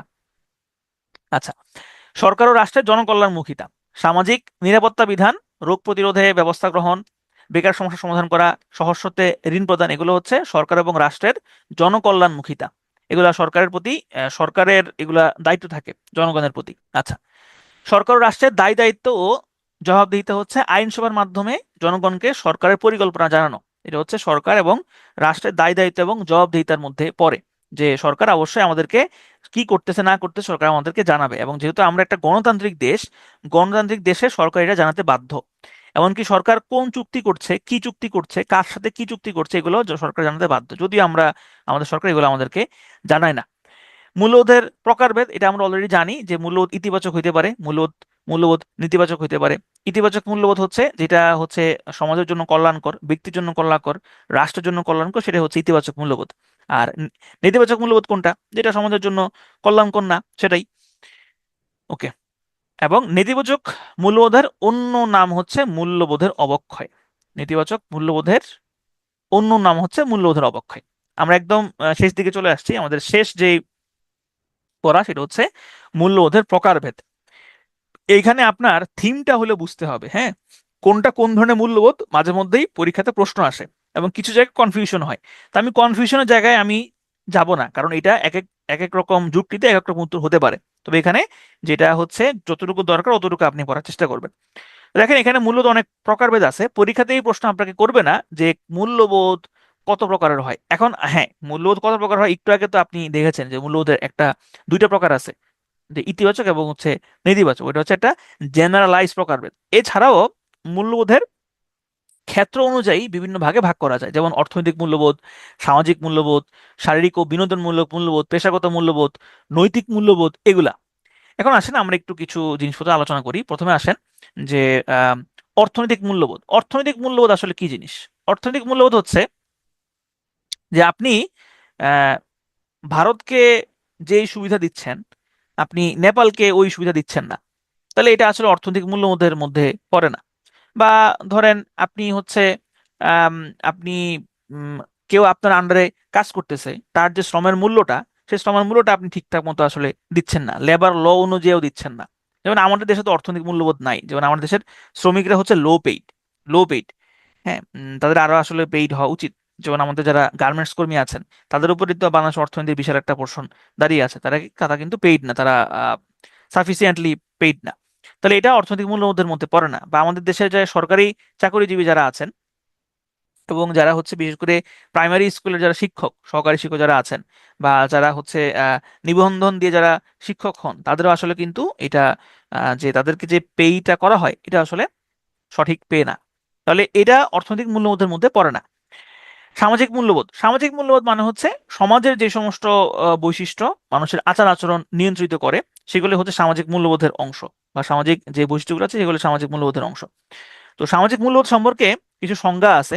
যেমন এখানে বলছে সামাজিক মূল্যবোধ হচ্ছে এমন রীতিনীতি যা সমাজের যে ব্যক্তি সমাজের নিকট হতে আশা করে এবং যা সমাজ ব্যক্তি নিকট হতে লাভ করে। এটা বলছেন স্টুয়ার্ট সি ডট, এটা আমরা অলরেডি জানি, একবার পড়ছি। সামাজিক মূল্যবোধ হচ্ছে প্রকাশ্য অনুমেয় আচার আচরণ। তাহলে এটা একটু মাথায় রাখবেন যে ক্লাইড কুখন কি বলছেন, অনুমেয় আচার আচরণ বলছেন সামাজিক মূল্যবোধ বলতে। সামাজিক মূল্যবোধ বলতে ধর্মীয় ঐতিহ্যপূর্ণ অর্থনৈতিক রাজনৈতিক জাতীয় গুণাবলীকে বোঝানো হয়। এটা বলছেন সমাজবিজ্ঞানী ল্যান্নন। আচ্ছা, আপনারা আবার কনফিউজ হবেন না যে ভাই সব কথা তো আপনিই বলেন, আপনি বলেন যে এই সমস্ত এই কোটেশন পড়তে হবে না, আবার আপনি এগুলো এখন পড়াচ্ছেন, তাহলে এটা এটা কন্ট্রাডিক্টরি হয়ে গেল না? ওটা আসলে কন্ট্রাডিক্টরি, কিন্তু আমি কিন্তু এটা স্পষ্টভাবে বলেছি যে আপনার যদি মনে হয় যে আপনি এগুলো মনে রাখতে পারবেন না, তাহলে এগুলো পড়েন না, দরকার নাই এত সংজ্ঞা, এগুলো মুখস্থ করা কঠিন। কিন্তু কিছুটা পড়ে যাইতে পারেন, যদি দেখা যায় যে অপশনে আছে, আপনার অপশন থেকে মনে পড়ছে, তাহলে যাতে উত্তরটা করতে পারেন। সামাজিক মূল্যবোধ হচ্ছে বিশ্বাসের এক প্রকৃতি বা ধরন, এটা বলছেন সমাজবিজ্ঞানী F.E. মেরিল। তাহলে মেরিল কি বলছেন? তো এই এতটুকু মনে রাখবেন যে মেরিল, মেরিল সাহেব কি বলছেন, মেরিল সাহেব হচ্ছে বলছেন যে মূল্যবোধ হচ্ছে বিশ্বাসের এক ধরনের প্রকৃতি, বিশ্বাসের এক ধরনের প্রকৃতি, মূল্যবোধ হচ্ছে বিশ্বাসের এক ধরনের প্রকৃতি, এটাকে বলছেন মেরিল বলছেন। ওকে। গণতান্ত্রিক সমাজ ব্যবস্থায় ব্যক্তি স্বাধীনতার রক্ষা কবচ এবং রাষ্ট্রের ভিত্তি হলো সামাজিক ন্যায় বিচার। ওকে, এবার আসেন পলিটিক্যাল মূল্যবোধ বা রাজনৈতিক মূল্যবোধ, এটা গুরুত্বপূর্ণ কারণ আমাদের দেশে পলিটিক্যাল ভ্যালু নাই। ধরেন, প্রথম হচ্ছে রাজনৈতিক সততা, শিষ্টাচার, সৌজন্যবোধ এবং হচ্ছে সহনশীলতা। বঙ্গবন্ধু শেখ মুজিবুর রহমান 7 মার্চের ভাষণে বলছেন তিনি আমার কথা রাখলেন না, তিনি রাখলেন ভুট্টো সাহেবের কথা। তাহলে দেখেন, ভুট্টো তখন হচ্ছে তার রাজনৈতিক প্রতিপক্ষ, কিন্তু রাজনৈতিক প্রতিপক্ষ হইলেও তিনি ওইরকম একটা আহ, জটিল মুহূর্তে, ওইরকম একটা উত্তেজিত মুহূর্তে উনি কিন্তু মনে বলেন নাই এই ভুট্টো, মানে গালিগালাজ করা, সেটা কিন্তু তিনি করেন নাই। তিনি বলছেন তিনি আমার কথা রাখলেন না, তিনি রাখলেন ভুট্টো সাহেবের কথা। তাহলে এটা কিন্তু রাজনৈতিক শিষ্টাচার বা সহনশীলতার একটা বৈশিষ্ট্য। রাজনৈতিক জবাবদিহিতার মানসিকতা, জবাবদিহিতা থাকতে হবে যে আপনি কি কাজ করলেন, এবং এটা আপনার অবশ্যই জবাবদিহিতা থাকতে হবে।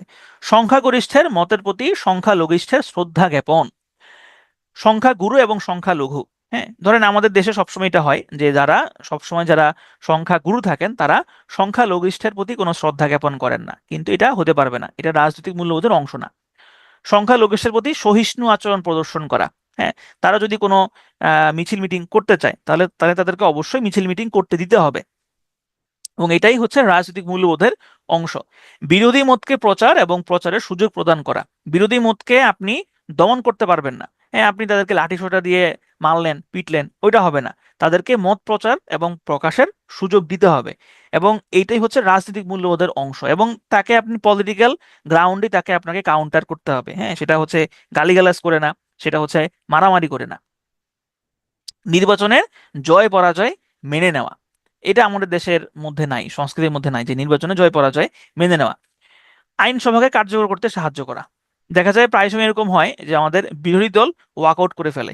যখন যেই বিরোধী দল থাকে তারা হচ্ছে সংসদে যায় না, বা সংসদে থেকে তারা ওয়াকআউট করে, তাহলে এটাও কিন্তু রাজনৈতিক মূল্যবোধের অংশ না। ধরেন এই যে এখানে অনেকে এখন আমাকে হচ্ছে খারাপ ভাবে নিবেন, সেটা হচ্ছে এই যে হাসনাত আব্দুল্লাহ, হাসনাত আব্দুল্লাহ বা এনসিপির বিভিন্ন নেতারা ভারত সম্পর্কে যে ধরনের আক্রমণাত্মক মন্তব্য করে, এটাও কিন্তু রাজনৈতিক মূল্যবোধের মধ্যে পড়ে না। কারণ আপনি বাংলাদেশে থাকেন, আপনার যে ভৌগোলিক অবস্থান, এই ভৌগোলিক অবস্থান কখনোই আপনাকে এই ধরনের মন্তব্য করতে দিবে না, সম্ভব না।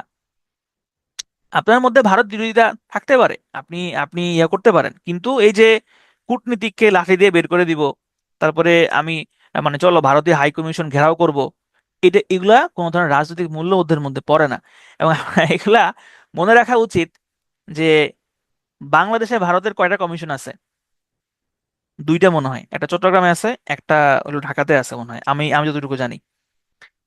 ভারতে কিন্তু বাংলাদেশের এর থেকে বেশি কমিশন আছে, হাই কমিশনার আছে।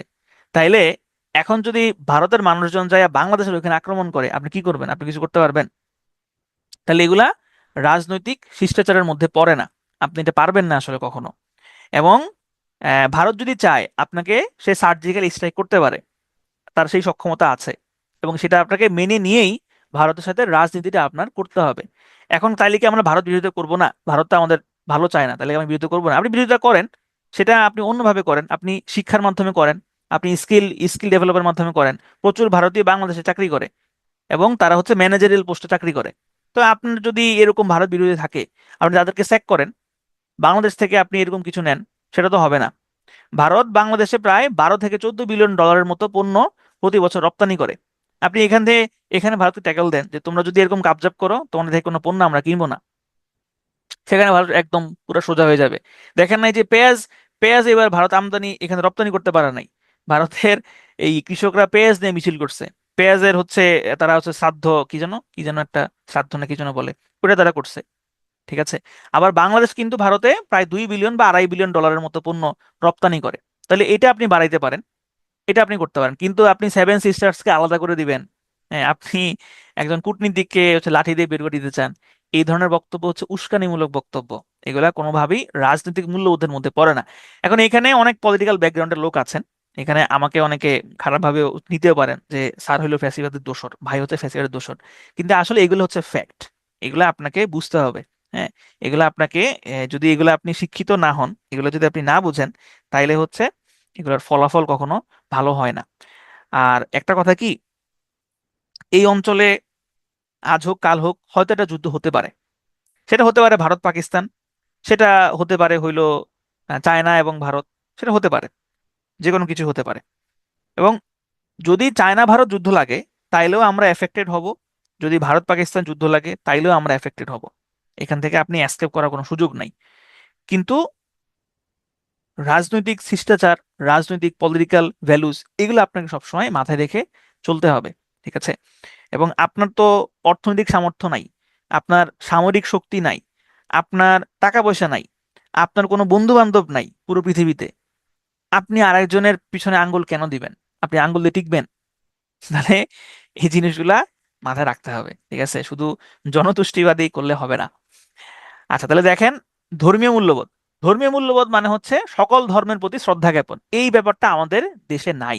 আমরা সকল ধর্মের প্রতি শ্রদ্ধা জ্ঞাপন করতে পারি না আমাদের দেশে। আমরা ধর্ম প্রাণ, কিন্তু আমরা ধার্মিক না। ধর্মপ্রাণ আর ধার্মিক এক কথা না, দুইটা হচ্ছে আলাদা জিনিস। আমরা ধর্মপ্রাণ, কিন্তু আমরা হচ্ছে ধার্মিক না। একটা ছোট্ট এক্সাম্পল দেই, এটা অনেকেই আবার এটা, এটা অনেকে হচ্ছে খারাপ ভাবে নিবেন। সেটা হইলো, এই যে ধরেন ওয়াজ মাহফিল হয়, ওয়াজ মাহফিলে হচ্ছে এই যে মাইক লাগিয়ে ওয়াজ মাহফিল করে, এটা তো ইসলামের কোথাও নাই যে আপনি মাইক লাগিয়ে ওয়াজ মাহফিল করেন। মাইক, আপনি এখানে ওয়াজ মাহফিল হচ্ছে, আপনি আপনি 1 কিলোমিটার দূরে মাইক লাগাইছেন, আপনি 500 মিটার দূরে মাইক লাগাইছেন, কেন ভাই? কোনো প্রয়োজন আছে? কোনো প্রয়োজন তো নাই। এখন হ্যাঁ, তাহলে কি ইসলাম প্রচার করা যাবে না? ইসলাম প্রচার আপনি করেন, কিন্তু এটা তো মাইক লাগে আপনাকে এটা করতে হবে না। এখন আবার এটা বললে আবার কি উল্টা যুক্তি দেয় যে হ্যাঁ, এরকম এরকম কনসার্ট হয়, এরকম বিয়ে বাড়ির গান বাজনা হয়, আপনি তো ওইখানে কিছু বলেন না, এখানে কেন বলতেছেন? ভাই, বিয়ে বাড়ির বাজনা হয়, সেখানে হয় কয়দিন হয়? একদিন হয়, 2 দিন হয়। কিন্তু আপনি যখন এই ধর্মকে ঢাল করে যখন আপনি এই ধরনের কর্মকাণ্ডগুলো করবেন, তখন সেটা আসলে পুরো একটা নির্দিষ্ট ধর্মের উপরে গিয়ে পড়ে, সেটা আসলে বেশি, আরো বেশি খারাপ। তাহলে সকল ধর্মের প্রতি শ্রদ্ধা জ্ঞাপন থাকতে হবে, অন্য ধর্মের মতামত সহ্য করা। অন্য ধর্ম, এই যে এটা আমি প্রায় বলি যে আপনার, আমার ধর্ম আমার কাছে শ্রেষ্ঠ, আপনার ধর্ম আপনার কাছে শ্রেষ্ঠ, সেটা আপনি মনে মনে রাখেন, সমস্যা নাই। কিন্তু যখন আপনি চাপায় দিবেন আরেকজনের উপরে, যখন আপনি সেটা আহ, চাপে দেওয়ার চেষ্টা করবেন, ফোর্স করার চেষ্টা করবেন, তখন সেটা হচ্ছে খারাপ। তাহলে ধর্মীয় মূল্যবোধের অংশ হচ্ছে সকল ধর্মের প্রতি শ্রদ্ধা জ্ঞাপন করা। অন্য ধর্মের মতামত আপনাকে সহ্য করতে হবে। তার মানে এই না যে অন্য অন্য ধর্মকে আপনি মেরে ফেলবেন, একদম ফুল আপনি কত করে ফেলবেন, ওইটা আসলে হবে না। অন্য ধর্মাবলম্বীদের ধর্মকর্ম ও ধর্মপ্রচারে বাধা না দেওয়া। বাধা তো আপনার দেওয়া যাবে না, আপনি কেন বাধা দিবেন? ইসলাম তো কখনো এরকম ছিল না, কোনো ধর্মই ওরকম ছিল না। এখন আমরা সেটা করি, কারণ এটা ব্রিটিশরা আমাদের মধ্যে এটা দিয়ে গেছে, ডিভাইড এবং এন্ড রুল পলিসি। ব্রিটিশরা এটা আমাদের কাছে এসে বলে গেছে যে হ্যাঁ, ওরা ওই ধর্ম করে, ওরা খারাপ, তোমরা এই ধর্ম করো, তোমরা ওদের কাছে খারাপ। এবং দুজনের মধ্যে মারামারি। রাষ্ট্রীয়ভাবে বিশেষ কোনো ধর্মকে শ্রেষ্ঠ ভাবা এবং সেভাবে বিশেষ কোনো সুযোগ সুবিধা প্রদান না করা। তাহলে এগুলো হচ্ছে ধর্মীয় মূল্যবোধের অংশ। আচ্ছা, তাহলে এগুলো আমরা অলরেডি দেখেছি। নৈতিক মূল্যবোধ কি? Moral value. দেখেন এইখানে আইসা নৈতিকতা এবং মূল্যবোধের মধ্যে একটা মিল পাওয়া গেছে। মোরাল ভ্যালু বা নৈতিক মূল্যবোধ, নৈতিক মূল্যবোধ সবগুলোই হচ্ছে নৈতিকতার অংশ। এই যে দেখেন, সত্যকে সত্য বলা, মিথ্যাকে মিথ্যা বলা, দুস্থ মানুষের পাশে দাঁড়ানো, বিপদগ্রস্ত মানুষের পাশে দাঁড়ানো, বিপদ থেকে উদ্ধার করতে সাহায্য করা, অসহায় ও ঋণগ্রস্ত মানুষকে ঋণ মুক্ত হতে সাহায্য করা। নৈতিক মূল্যবোধের উৎস হচ্ছে নৈতিক চেতনা। এটা নিয়েও একটু বিতর্ক আছে, তবে আপনারা এই লাইনটাই পড়েন যে নৈতিক মূল্যবোধের উৎস হচ্ছে নৈতিক চেতনা। ঠিক আছে? এখন এই এই স্লাইডটাকে আপনি এক্সেপশনাল হিসেবে চিন্তা করবেন যে ভাই এখানে তো নৈতিকতা এবং মূল্যবোধ পুরা মিলেমিশে একাকার হয়ে গেল। মিলেমিশে একাকার হয়েছে, ঠিক আছে। ওই যে আমি গতকালকে বলেছি যে কিছু কিছু জায়গাতে গ্রে এরিয়া থাকে, নৈতিকতা এবং মূল্যবোধ মনে হবে আপনার কাছে একরকম। এটা হচ্ছে সেই গ্রে এরিয়া। আপনি জাস্ট এই স্লাইডটাই মাথায় রাখবেন যে নৈতিক মূল্যবোধ হচ্ছে মূলত নৈতিকতাটাই হচ্ছে নৈতিক মূল্যবোধ। ওকে, গণতান্ত্রিক মূল্যবোধ। গণতান্ত্রিক মূল্যবোধ অলরেডি আমরা জানি, সহনশীলতা, আত্মসংযম, শৃঙ্খলাবোধ, আইনের শাসন, রাজনৈতিক দলগুলোর পারস্পরিক শ্রদ্ধাবোধ, জবাবদিহিতা ও স্বচ্ছতা, জনগণের রায় ও নির্বাচনী ফলাফলকে মেনে নেওয়া। ওকে, বোধের জায়গায় মূল্য বধ হয়ে গেছে, ইনশাল্লাহ মূল্যকে বধ করা হয়ে গেছে। মূল্যকে মেরে ফেলা হয়ে গেছে আর কি। গণতান্ত্রিক রাষ্ট্রের নাগরিকদের অন্যতম গুণ হচ্ছে গণতান্ত্রিক মূল্যবোধ। গণতান্ত্রিক মূল্যবোধ একটি জাতির রাজনৈতিক সম্পদ। গণতান্ত্রিক মূল্যবোধ চর্চার মাধ্যমে নাগরিকেরা নিজ নিজ অধিকার ভোগ ও কর্তব্য সম্পাদনে তৎপর হয়। সুস্থ সামাজিক জীবন যাপনের জন্য সমাজ জীবনে সম্পাদিত আচরণগত আদর্শ দিক হলো সামাজিক মূল্যবোধ। এগুলো এখানে সংজ্ঞা টঙ্গা আছে। তারপরে হচ্ছে অর্থনৈতিক দিক থেকে মানব আচরণের যে অংশ প্রভাবিত হয়, যে দিককে বলা হয় অর্থনৈতিক মূল্যবোধ। তারপরে নৈতিক মূল্য, সাংস্কৃতিক মূল্যবোধ, এগুলা মোটামুটি পড়লে বুঝবেন, নাইস টু নো। তো এখানে বিভিন্ন ধরনের এগুলা অলরেডি, আচ্ছা এই যে এগুলা কিছু এক্সাম্পল আছে। আতিথেয়তা। আতিথেয়তা কোন ধরনের মূল্যবোধ? আতিথেয়তা হচ্ছে সামাজিক মূল্যবোধ। ঠিক আছে? সমাজের মানুষের আচরণ বিচারের মানদণ্ড হচ্ছে সামাজিক মূল্যবোধ। নীতি ও ঔচিত্যবোধ থেকে যেই মূল্যবোধ হয় সেটা হচ্ছে নৈতিক মূল্যবোধ। ওকে, ওকে, ওকে, এগুলা অলরেডি পড়া হয়েছে। আহ এগুলো পড়েন যে মানুষের বিবেককে জাগ্রত করা, এটা হচ্ছে নৈতিক মূল্যবোধ। আইনের শাসনকে শক্তিশালী করে, গণতান্ত্রিক মূল্যবোধ। অপসংস্কৃতি দ্বারা নষ্ট হয়, সামাজিক মূল্যবোধ। আধুনিক চিন্তা চেতনা, ধ্যান ধারণা, বিশ্বাস ও আচার আচরণ, এগুলো হচ্ছে আধুনিক মূল্যবোধ। এখন আসেন, এই স্লাইডটা খুব গুরুত্বপূর্ণ। নৈতিকতা ও মূল্যবোধের মধ্যে পার্থক্যটা কোন জায়গায় আসলে হয়, একদম একদম স্পষ্টভাবে যে পার্থক্য, সেই পার্থক্য জায়গাটা কোন জায়গায়, এইটা হচ্ছে একটু ভালোভাবে পড়বেন কোন কোন জায়গায় পার্থক্যটা হয়। তো লেখেন পার্থক্যটা কোন কোন জায়গায় হচ্ছে। নৈতিকতা একান্তই ব্যক্তিগত বিষয়, মূল্যবোধ হচ্ছে সামষ্টিক বিষয় বা সামাজিক বিষয়। নৈতিকতা ব্যক্তির সদ্গুণ বিশেষ, এটা শুধু ব্যক্তির সাথেই সীমাবদ্ধ। আর মূল্যবোধ হচ্ছে মানুষের অবশ্য পালনীয় আচরণ, সমাজের সাথে সম্পর্কিত। নৈতিকতা সার্বজনীন, সবসময়ের জন্যই সত্য। মূল্যবোধ হচ্ছে আপেক্ষিক, চেঞ্জ হয় না। হ্যাঁ, মূল্যবোধ হচ্ছে চেঞ্জ হয়। আর নৈতিকতা সবসময় ধ্রুব। নৈতিকতা ব্যক্তির ঐচ্ছিক আচরণ নিয়ে আলোচন ও মূল্যায়ন করে। ঐচ্ছিক আচরণ বলতে আপনার ভিতরকার যে আচরণ, আপনার অভ্যন্তরীণ যে আচরণ, ওই আচরণ। আর মূল্যবোধ হচ্ছে ঐচ্ছিক এবং অনৈচ্ছিক উভয় আচরণ নিয়ে আলোচনা এবং হচ্ছে মূল্যায়ন করে। কারণ আপনি সমাজে থাকতে গেলে আপনার ইচ্ছায় অনিচ্ছায় সমাজের রীতিনীতি আপনাকে মেনে চলতে হবে। নৈতিকতার সাথে ধর্মের কোনো সম্পর্ক নাই। ওই যে গতকালকে দেখেছিলাম, নৈতিকতা হচ্ছে ধর্মনিরপেক্ষ। আর মূল্যবোধের সাথে ধর্মের সম্পর্ক আছে, ধর্মীয় মূল্যবোধ। নৈতিকতা এক ধরনের শক্তি ও আদর্শ, মূল্যবোধ এক ধরনের সামাজিক আচার। নৈতিকতা ব্যক্তির বাহ্যিক ও অভ্যন্তরীণ উভয় দিক নিয়ন্ত্রণ করে। আর মূল্য না, এটা এটা এটা এখানে ভুল হইছে, এটা এখানে ভুল হইছে, এটা হবে না। নৈতিকতা ব্যক্তির অভ্যন্তরীণ বিষয়টা হচ্ছে নিয়ন্ত্রণ করে, আর মূল্যবোধ হচ্ছে ব্যক্তির বাহ্যিক দিক নিয়ন্ত্রণ করে, এটা এখানে ভুল আসছে। আচ্ছা, তাহলে দেখেন মূল্যবোধের চালিকা শক্তি কি, যদি প্রশ্ন আসে তাহলে কি হবে। মূল্যবোধের চালিকা শক্তি হচ্ছে এই সবগুলো হচ্ছে মূল্যবোধের চালিকা শক্তি। উন্নয়ন, নৈতিকতা, সুশাসন, সংস্কৃতি, সবগুলাই মূল্যবোধের চালিকা শক্তি হয়। তবে এইখানে সঠিক উত্তরটা হবে কোনটা, মানে দেখতে মনে হয় সবগুলাই মূল্যবোধের চালিকা শক্তি, তবে এখানে সঠিক উত্তরটা হবে সংস্কৃতি। সংস্কৃতি হচ্ছে মূল্যবোধের চালিকা শক্তি। এখন এখন প্রশ্ন হচ্ছে যে আহ সংস্কৃতি মূল্যবোধের চালিকা শক্তি, এটা আসলে কিভাবে আসছে বা এটা কেন বলছে। আসলে মেইন ব্যাপারটা হইলো যে সংস্কৃতি মূল্যবোধের চালিকা শক্তি বলতে বোঝানো হচ্ছে যে সংস্কৃতির মাধ্যমে মূল্যবোধটা পরিবর্তিত হয়। আর এই মূল্যবোধ, নৈতিকতা, সুশাসনের মধ্যে কিছু কিছু লাইন আছে, ওগুলোর ব্যাখ্যা আমি নিজেও জানি না, বা আমি নিজেও কোনো জায়গায় আসলে পাই নাই। তো এরকম একটা লাইন হচ্ছে মূল্যবোধের চালিকা শক্তি কি। তো মূল্য চালিকা শক্তি সংস্কৃতি, আপনি জাস্ট এই তথ্যটাই মুখস্থ করে রাখবেন যে হ্যাঁ, মূল্যবোধের চালিকা শক্তি হচ্ছে সংস্কৃতি। বাকি কোনটা কেন হয়েছে না হয়েছে এত ব্যাখ্যা দিকে আপনার যাওয়ার কোনো প্রয়োজন নাই। আপনি চাইলে গবেষণা করতে পারেন, থিসিস লিখতে পারেন, তবে সেটা আপনার একান্তই ব্যক্তিগত বিষয়ে। ঠিক আছে, আচ্ছা এখন আসেন ভ্যালুস। ভ্যালুস তো আমরা দেখলাম মূল্যবোধ। আর নর্মস বা সংস্কৃতি, মূল্যবোধের প্রয়োগটাই হচ্ছে নর্মস। মূল্যবোধের যে প্রয়োগ, সেই প্রয়োগটাই হচ্ছে norms. The practical application of values is norms. তাহলে এই কারণে বলা হচ্ছে যে মূল্যবোধের চালিকা শক্তি হচ্ছে সংস্কৃতি।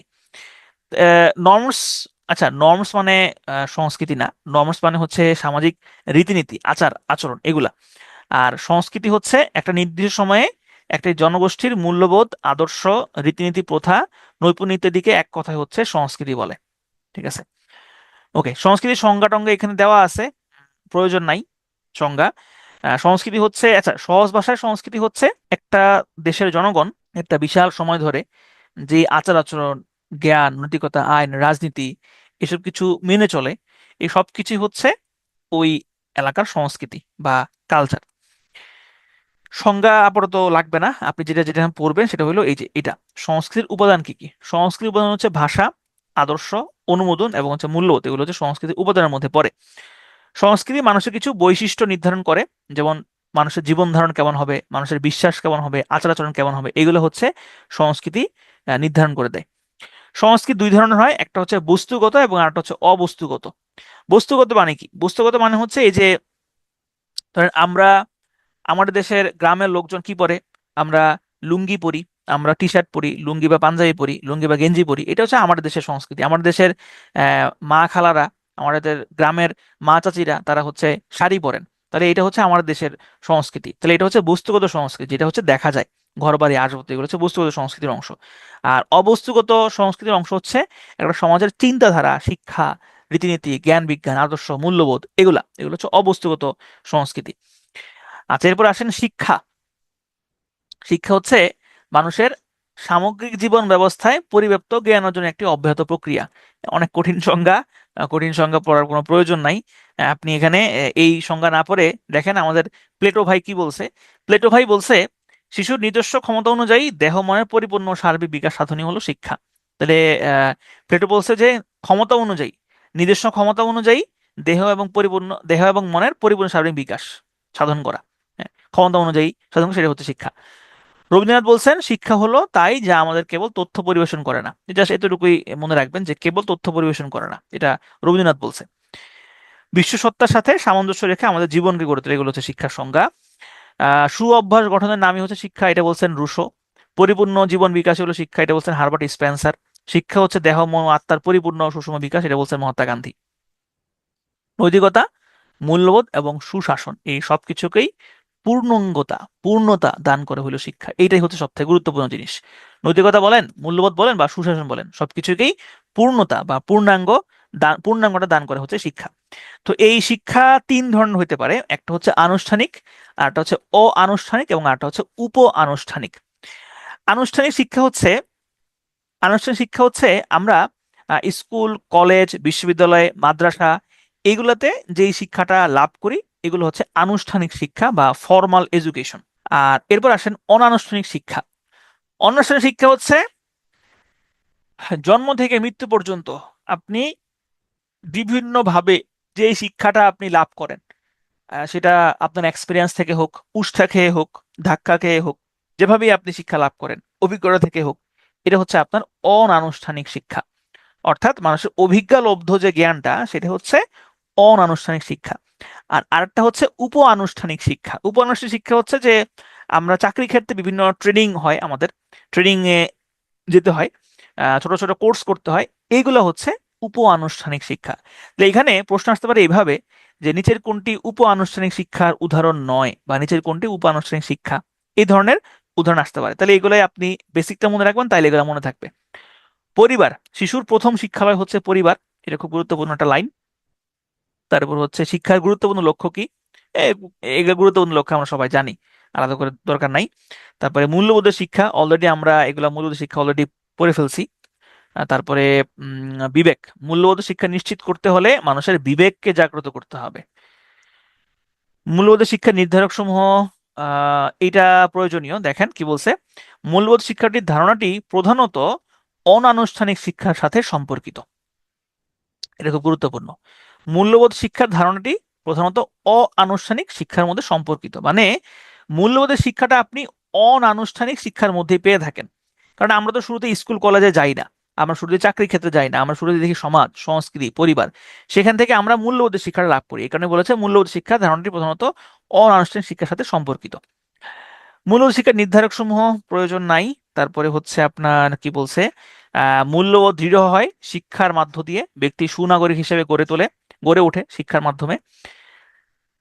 তারপর হচ্ছে ব্যক্তি, সমাজ ও বিশ্ব ব্যবস্থাকে নানামুখী সংকট ও অবক্ষয়ের হাত থেকে রক্ষা করাই হচ্ছে উদ্দেশ্যই মূল্যবোধ শিক্ষা ধারণা উদ্ভব হয়। এবং মূল্যবোধের শিক্ষার অভাবে হচ্ছে কি হয়, মূল্যবোধের অবক্ষয় হয়। মূল্যবোধের অবক্ষয় কি, যে শিশু নির্যাতন, কিশোর অপরাধ, ইপটিজিং, অ্যাসিড নিক্ষেপ, নারী পাচার, যৌতুক প্রথা, বাল্যবিবাহ, মাদকাসক্তি, সন্ত্রাসবাদ, জঙ্গিবাদ, এগুলো হচ্ছে মূল্যবোধের অবক্ষয়ের কারণে হয়। শিশু নির্যাতন এবং হচ্ছে কিশোর অপরাধ, বাংলাদেশে এখন কিশোর অপরাধের মাত্রা অনেক বেড়ে গিয়েছে। কেন বেড়ে গিয়েছে? কারণ আমরা এই কিশোরদের প্রপার শিক্ষা প্রতিষ্ঠানের ব্যবস্থা করতে পারিনি। আমরা, এটা সরকারের ব্যর্থতা, রাষ্ট্র হিসেবে একটা রাষ্ট্রের ব্যর্থতা, এবং রাষ্ট্রের ব্যর্থতাটা আমরা নাগরিক হিসেবে এখানে আমরাও আসলে ব্যর্থ। এটা একটা বিশাল ব্যর্থতা, সামগ্রিক একটা ব্যর্থতা হচ্ছে এই কিশোর গ্যাংয়ের উত্থান। কারণ আমাদের ব্যর্থতা কিভাবে, আমরা হচ্ছে ধরেন খেলাধুলার কোনো মাঠ আমরা অবশিষ্ট রাখি না, আমরা যেখানে সেখানে বাড়িঘর বানাই ফেলতেছি। সরকারের অনুমোদন থাকুক বা না থাকুক, আমরা যেখানে সেখানে বাড়িঘর বানাই ফেলতেছি। তাহলে এটা হচ্ছে আমাদের এক ধরনের আমাদের এটা আহ, অবদান বলতে পারেন, কারণ খেলাধুলার মাঠ দরকার ছিল। এখন এটা আবার পরোক্ষভাবে সরকারের উপর বর্তা, যে সরকার এখানে কেন তাইলে ইয়া করে না, প্রপার হচ্ছে মেজার নেয় না। তো যাই হোক, শিশু নির্যাতন এবং হচ্ছে কিশোর অপরাধ, শারীরিক, যৌন, মানসিক এবং অবহেলাজনিত নির্যাতন, এগুলো এগুলো অন্তর্ভুক্ত শিশু নির্যাতন। এগুলা মানে যেখানে শিশুর অধিকার নিশ্চিত হয় না, সেটি হচ্ছে শিশু নির্যাতন হিসেবে গণ্য হবে। শিশুর বয়স, শিশুর বয়স কত এটা নিয়ে একটু কাইজ্জা ঝগড়া আছে। শিশুর বয়স হচ্ছে 0 থেকে 18 বছর। এটা কে কে বলছে? এটা বলছে জাতিসংঘ, এটা বলছে ইউনিসেফ, এটা বাংলাদেশের শিশু আইন 2013 সালেও এটা বলা আছে, এবং জাতীয় শিশু নীতি অনুযায়ী বলা আছে যে একটা শিশুর বয়স থাকবে 0 থেকে 18 বছর বয়স পর্যন্ত। আবার নারী ও শিশু নির্যাতন দমন আইন, বাংলাদেশের আরেকটা আইন অনুযায়ী শিশুর বয়স রাখা হয়েছে 0 থেকে 16। আবার বাংলাদেশের শ্রম আইন, সেখানে বলা হয়েছে যে শিশুর ন্যূনতম বয়স হবে 14 বছর, আর কিশোর কিশোরীদের বয়স হবে 14 থেকে 18 বছর। তো যাই হোক, আপনি যেটা মাথায় রাখবেন যে শিশুদের বয়স হচ্ছে এইটা, এটা মাথায় রাখবেন, তাইলে হবে যে শিশুদের বয়স হচ্ছে 0 থেকে 18 বছর বয়স পর্যন্ত। ওকে। বাংলাদেশের শিশু ও কিশোর কিশোর কিশোরী সংশোধন কেন্দ্র বা রিহ্যাবিলিটেশন, রিহ্যাব, এরকম 3টা কেন্দ্র আছে। এক, তার মধ্যে 2টা হচ্ছে কিশোরদের জন্য এবং একটা হচ্ছে কিশোরীদের জন্য। এই 3টা কেন্দ্র কোন জায়গায় অবস্থিত দেখেন, জাতীয় কিশোর সংশোধন উন্নয়ন কেন্দ্র, একটা হচ্ছে টঙ্গীর গাজীপুরে এবং আরেকটা হচ্ছে যশোরে অবস্থিত। এবং এই গাজীপুরটা হচ্ছে প্রথম কিশোর সংশোধন কেন্দ্র, আর কিশোরী সংশোধন কেন্দ্র এটা হচ্ছে গাজীপুরের কোনাবাড়িতে অবস্থিত।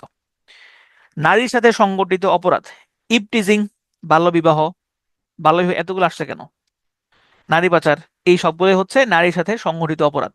নারীর সাথে সংগঠিত অপরাধ দমনে অনেক আইন আছে, তবে এই আইনগুলোর মধ্যে কোনটা কোনটা আপনাকে মুখস্থ রাখতে হবে সেটা হচ্ছে নারী ও শিশু নির্যাতন দমন আইন 2003, এটা মাথায় রাখতে হবে। তারপরে যৌতুক নিরোধ আইন 2018, এটা মাথায় রাখতে হবে। মানব পাচার প্রতিরোধ ও দমন আইন 2011, এই 3টা আইন একটু মাথায় রাখার চেষ্টা করবেন, মুখস্থ রাখার চেষ্টা করবেন। মাদকাসক্তি, এটা এক ধরনের সামাজিক অবক্ষয়। এই মাদকাসক্তি নিয়ে বাংলাদেশে আইন রয়েছে, 2005 সালে এই আইনটা তৈরি করা হয়েছে, তবে সংশোধিত আইন হয় 2013 সালে। আর জাতিসংঘের এছাড়াও মাদকদ্রব্য নিয়ন্ত্রণ আইন করা হয় 2018 সালে। এছাড়া জাতিসংঘের মাদক মাদক বিরোধী একটা সংস্থা রয়েছে যেটা মাদক বিরোধী কাজ করে, UNODC, the United Nations office on drugs and crime, যেটা প্রতিষ্ঠা লাভ করে হচ্ছে 1997 সালে। সদর দপ্তর হচ্ছে অস্ট্রিয়ার ভিয়েনাতে অবস্থিত, এবং এটার মেইন উদ্দেশ্য হচ্ছে মাদক নিয়ন্ত্রণ ও অপরাধ প্রতিরোধ করা। আমাদের আজকের ক্লাস শেষ, এখন আমরা কিছু প্রশ্ন সলভ করব। আমি আপনাদের চ্যাট বাক্স ওপেন করে দিচ্ছি, প্রশ্ন করব, আপনারা হচ্ছে উত্তর করবেন, ঠিক আছে? যার যেটা মনে আসে ওইটা বলেন, সমস্যা নেই, ভুল হইলে অসুবিধা নাই। আচ্ছা বলেন, প্রাথমিকভাবে একজন মানুষের মানবীয় গুণাবলী ও সামাজিক মূল্যবোধের বিকাশ ঘটে কোথায়? সবাই যার যেটা মনে আসে ওটা উত্তর করার চেষ্টা করেন। ইয়ে বলেন, ওই যে নাম্বার বলেন, ABCD এগুলো বললে হবে। পরিবারে, পরিবারের মাধ্যমে আসে না, পরিবারে। ওকে, তাহলে উত্তর হচ্ছে পরিবারে। নৈতিক মূল্যবোধের উৎস কি বলেন? নৈতিক মূল্যবোধের উৎস কোনটা? নৈতিক মূল্যবোধের উৎস কোনটা? গুড, নৈতিক মূল্যবোধের উৎস হচ্ছে নৈতিক চেতনা, নৈতিক মূল্যবোধের উৎস হচ্ছে নৈতিক চেতনা। ওকে, গুড। এটা বলেন মূল্যবোধের চালিকা শক্তি কি? মূল্যবোধের চালিকা শক্তি কোনটা? কি বলছেন ভাইয়া? নৈতিক, নৈতিকতা পরিবর্তনশীল? আয় হায়, কি বলেন? ওই যে একটা ইয়া একটা প্রবাদ আছে, সেটা হইলো সারা রাত মহাভারত নাকি রামায়ণ, আমি আসলে জানি না। যদি সনাতন ধর্মাবলম্বী কেউ থাকেন কিছু মনে করেন না। আচ্ছা, রামায়ণ। হ্যাঁ, সারা রাত রামায়ণ পড়ে বলে সকাল বলে সীতা কার বাপ। জিনিসটা হচ্ছে ওইরকম। গতকালকে তো এটা ব্যাখ্যা করেছি যে নৈতিকতা পরিবর্তনশীল না। নৈতিকতা সবসময় হচ্ছে ধ্রুব থাকে। ঠিক আছে? তবে পরিবর্তন হয়, কিন্তু সেটা এক্সেপশনাল আছে। ঠিক আছে? এক্সেপশনাল হয়। আচ্ছা, তারপরে ধরেন মূল্য চালিকা শক্তি হচ্ছে সংস্কৃতি। ওকে, এটা বলেন ব্যক্তি সহনশীলতা শিক্ষা লাভ করে কোত্থেকে? ব্যক্তি সহনশীলতা শিক্ষা লাভ করে কোত্থেকে বলেন? সহনশীলতা শিক্ষা লাভ করে মূল্যবোধের শিক্ষা থেকে। ওকে, নিচের কোনটি সংস্কৃতির উপাদান নয়? নিচের কোনটি সংস্কৃতির উপাদান নয়? সংস্কৃতির উপাদান নয় কোনটি? গুড। সংস্কৃতির উপাদান নয় হচ্ছে আইন। আইন হচ্ছে সংস্কৃতির উপাদান নয়। প্রতীক, ভাষা, মূল্যবোধ সবই সংস্কৃতির উপাদান। একজন জনপ্রশাসকের মৌলিক মূল্যবোধ কোনটা হবে? জনপ্রশাসকের মৌলিক মূল্যবোধ কোনটা হবে? দেখেন, এইটা হচ্ছে আপনার স্বাধীনতাও যুক্তিতে মিলে, ক্ষমতাও যুক্তিতে মিলে, কর্মদক্ষতাও যুক্তিতে মিলে, জনকল্যাণও যুক্তিতে মিলে। কিন্তু একজন জনপ্রশাসকের মৌলিক মূল্যবোধ থাকবে আসলে জনকল্যাণ। তিনি যদি জনকল্যাণ করতে চান, তাহলে বাকিগুলা আসলে অপশনাল, বাকিগুলা এমনিতেই আসলে চলে আসবে। প্রতীক কিভাবে হয়? প্রতীক কিভাবে সংস্কৃতির অংশ হয়? ধরেন আমাদের আমাদের যে রাষ্ট্রীয় প্রতীক, সেটা আমাদের সংস্কৃতির অংশ না? শাপলা, এটা আমাদের জাতীয় ফুল, তাহলে এটা তো আমরা আমাদের জাতীয় প্রতীক হিসেবে ব্যবহার করি, ঠিক না? আবার ধরেন যুক্তরাষ্ট্রের জাতীয় প্রতীক কি জানেন? ঈগল পাখি। ঈগল দেখবেন যে বিভিন্ন জায়গাতে যুক্তরাষ্ট্রে ঈগল, ঈগল দেখা যায়, ঈগল সাইনটা দেখা যায়। ঠিক আছে? বা টাইগার, এটাও এক ধরনের প্রতীক। আচ্ছা, এরপরে বলেন, এটা বলেন মূল্যবোধ শিক্ষার অন্যতম লক্ষ্য কি? মূল্যবোধ শিক্ষার অন্যতম লক্ষ্য কি? কি বলছেন? লাল ও নীল কালার আমাদের জাতীয় প্রতীক। হ্যাঁ, এটা আমাদের পতাকার প্রতীক। পতাকার রং যেহেতু এটা, আমরা লাল এবং নীল কালারটা ব্যবহার করি। ওকে, তাহলে সামাজিক অবক্ষয় রোধ করা সহজ না? এগুলো মোটামুটি সহজ আছে। ওকে, ব্যক্তি ব্যক্তিগত মূল্যবোধ লালন করে। ব্যক্তিগত মূল্যবোধ কি লালন করে বলেন তো? ব্যক্তিগত মূল্যবোধ কিসের ব্যক্তিবোধকে লালন করে? এইটা নিয়ে কনফিউশন আসতে পারে। ব্যক্তিগত মূল্যবোধ কি লালন করে? না, ব্যক্তিগত মূল্যবোধ আসলে লালন করে হচ্ছে স্বাধীনতার মূল্যবোধকে। তবে এটা নিয়ে কনফিউশন আছে, কোন কোন জায়গায় এটা সামাজিক মূল্যবোধ দেওয়া, কোন কোন জায়গায় এটা স্বাধীনতার মূল্যবোধ দেওয়া, দুইটাই আসলে যুক্তিতে মিলে। তবে আমার কাছে মনে হয় আসলে স্বাধীনতার মূল্যবোধই, কারণ ব্যক্তিগত মূল্যবোধ নিজের স্বাধীনতা। তো এইটা আমি স্টার চিহ্ন দিয়ে রাখলাম। এটা আপনারা হচ্ছে পইরেন না, হ্যাঁ? কারণ এটা এই প্রশ্ন তাহলে এখানে কেন কেন রাখা হয়েছে? রাখা হয়েছে কারণ এটা বিভিন্ন বইতে আছে, তো এই কারণে রাখা হয়েছে। তো এই প্রশ্ন যদি আসে, আমি বলবো এটা আপনি স্কিপ করেন, কোনো প্রয়োজন এটা দেখানোর। আচ্ছা, মূল্যবোধ দৃঢ় হয় কিসের মাধ্যমে? এটা জানেন, শিক্ষার মাধ্যমে হয়, এটা সবাই জানেন। কোনটি মূল্যবোধের উদাহরণ নয়? এটা বলেন কোনটি মূল্যবোধের উদাহরণ নয়? কোনটি মূল্যবোধের, ক্রস দিতাম? আচ্ছা, ক্রস দিয়ে দিব, ক্রস দিয়ে দেবো, সমস্যা নাই। কোনটি মূল্যবোধের উদাহরণ নয়? গুড। মূল্যবোধের উদাহরণ নয় হচ্ছে গণতন্ত্র। স্বাধীনতা, সাম্য, ন্যায় নীতি এগুলো গণতন্ত্রের উদাহরণ, এগুলো মূল্যবোধের উদাহরণ, কিন্তু গণতন্ত্র মূল্যবোধের উদাহরণ নয়। তবে গণতান্ত্রিক মূল্যবোধ আছে। ওকে, নিজের কোন মূল্যবোধটি মূল্যবোধের শ্রেণী বিভাগের অন্তর্ভুক্ত নয়? কোন মূল্যবোধটি শ্রেণী বিভাগের মূল্যবোধের অন্তর্ভুক্ত নয়? না, ওই শ্রেণী বিভাগটা আপনারা ওইটা ভালো করে হচ্ছে পড়ানো হয় নাই, বা আমি ওইটা পুরোটা পড়ি নাই। এটা উত্তরটা হচ্ছে চারিত্রিক মূল্যবোধ। চারিত্রিক মূল্যবোধ নামের কোনো কিছু নাই। আধ্যাত্মিক মূল্যবোধ আছে। আধ্যাত্মিক মূল্যবোধটা মূলত হচ্ছে ধর্মীয় মূল্যবোধের সাথে সংযুক্ত। আধুনিক মূল্যবোধ তো আছেই, সাংস্কৃতিক মূল্যবোধও আছে। যেটা নাই সেটা হচ্ছে চারিত্রিক মূল্যবোধ। চারিত্রিক মূল্যবোধ নামে কোনো কিছু নাই। ওকে, সমাজ পরিবর্তনের সাথে মূল্যবোধের কি ঘটে? এটা তো সবাই পারবেন, এটা একদম সবাই পারবেন। কি ঘটে? পরিবর্তন ঘটে। সামাজিক মূল্যবোধের সাথে পরিবর্তন ঘটে। ওকে, এটা বলেন কোন মূল্যবোধ চর্চার মাধ্যমে নাগরিকরা নিজ নিজ অধিকার ভোগ ও কর্তব্য সম্পাদনে তৎপর হয়? কোন মূল্য চর্চার মাধ্যমে? এইটাও একটু কনফিউশন হতে পারে যে এটা আসলে কি। এটা তো রাজনৈতিক মূল্যবোধ হয়, আবার এটা ব্যক্তিগত মূল্যবোধ হয়, আবার এটা সামাজিক মূল্যবোধ মনে হচ্ছে হয়। এটা তাহলে কোন মূল্যবোধ হবে?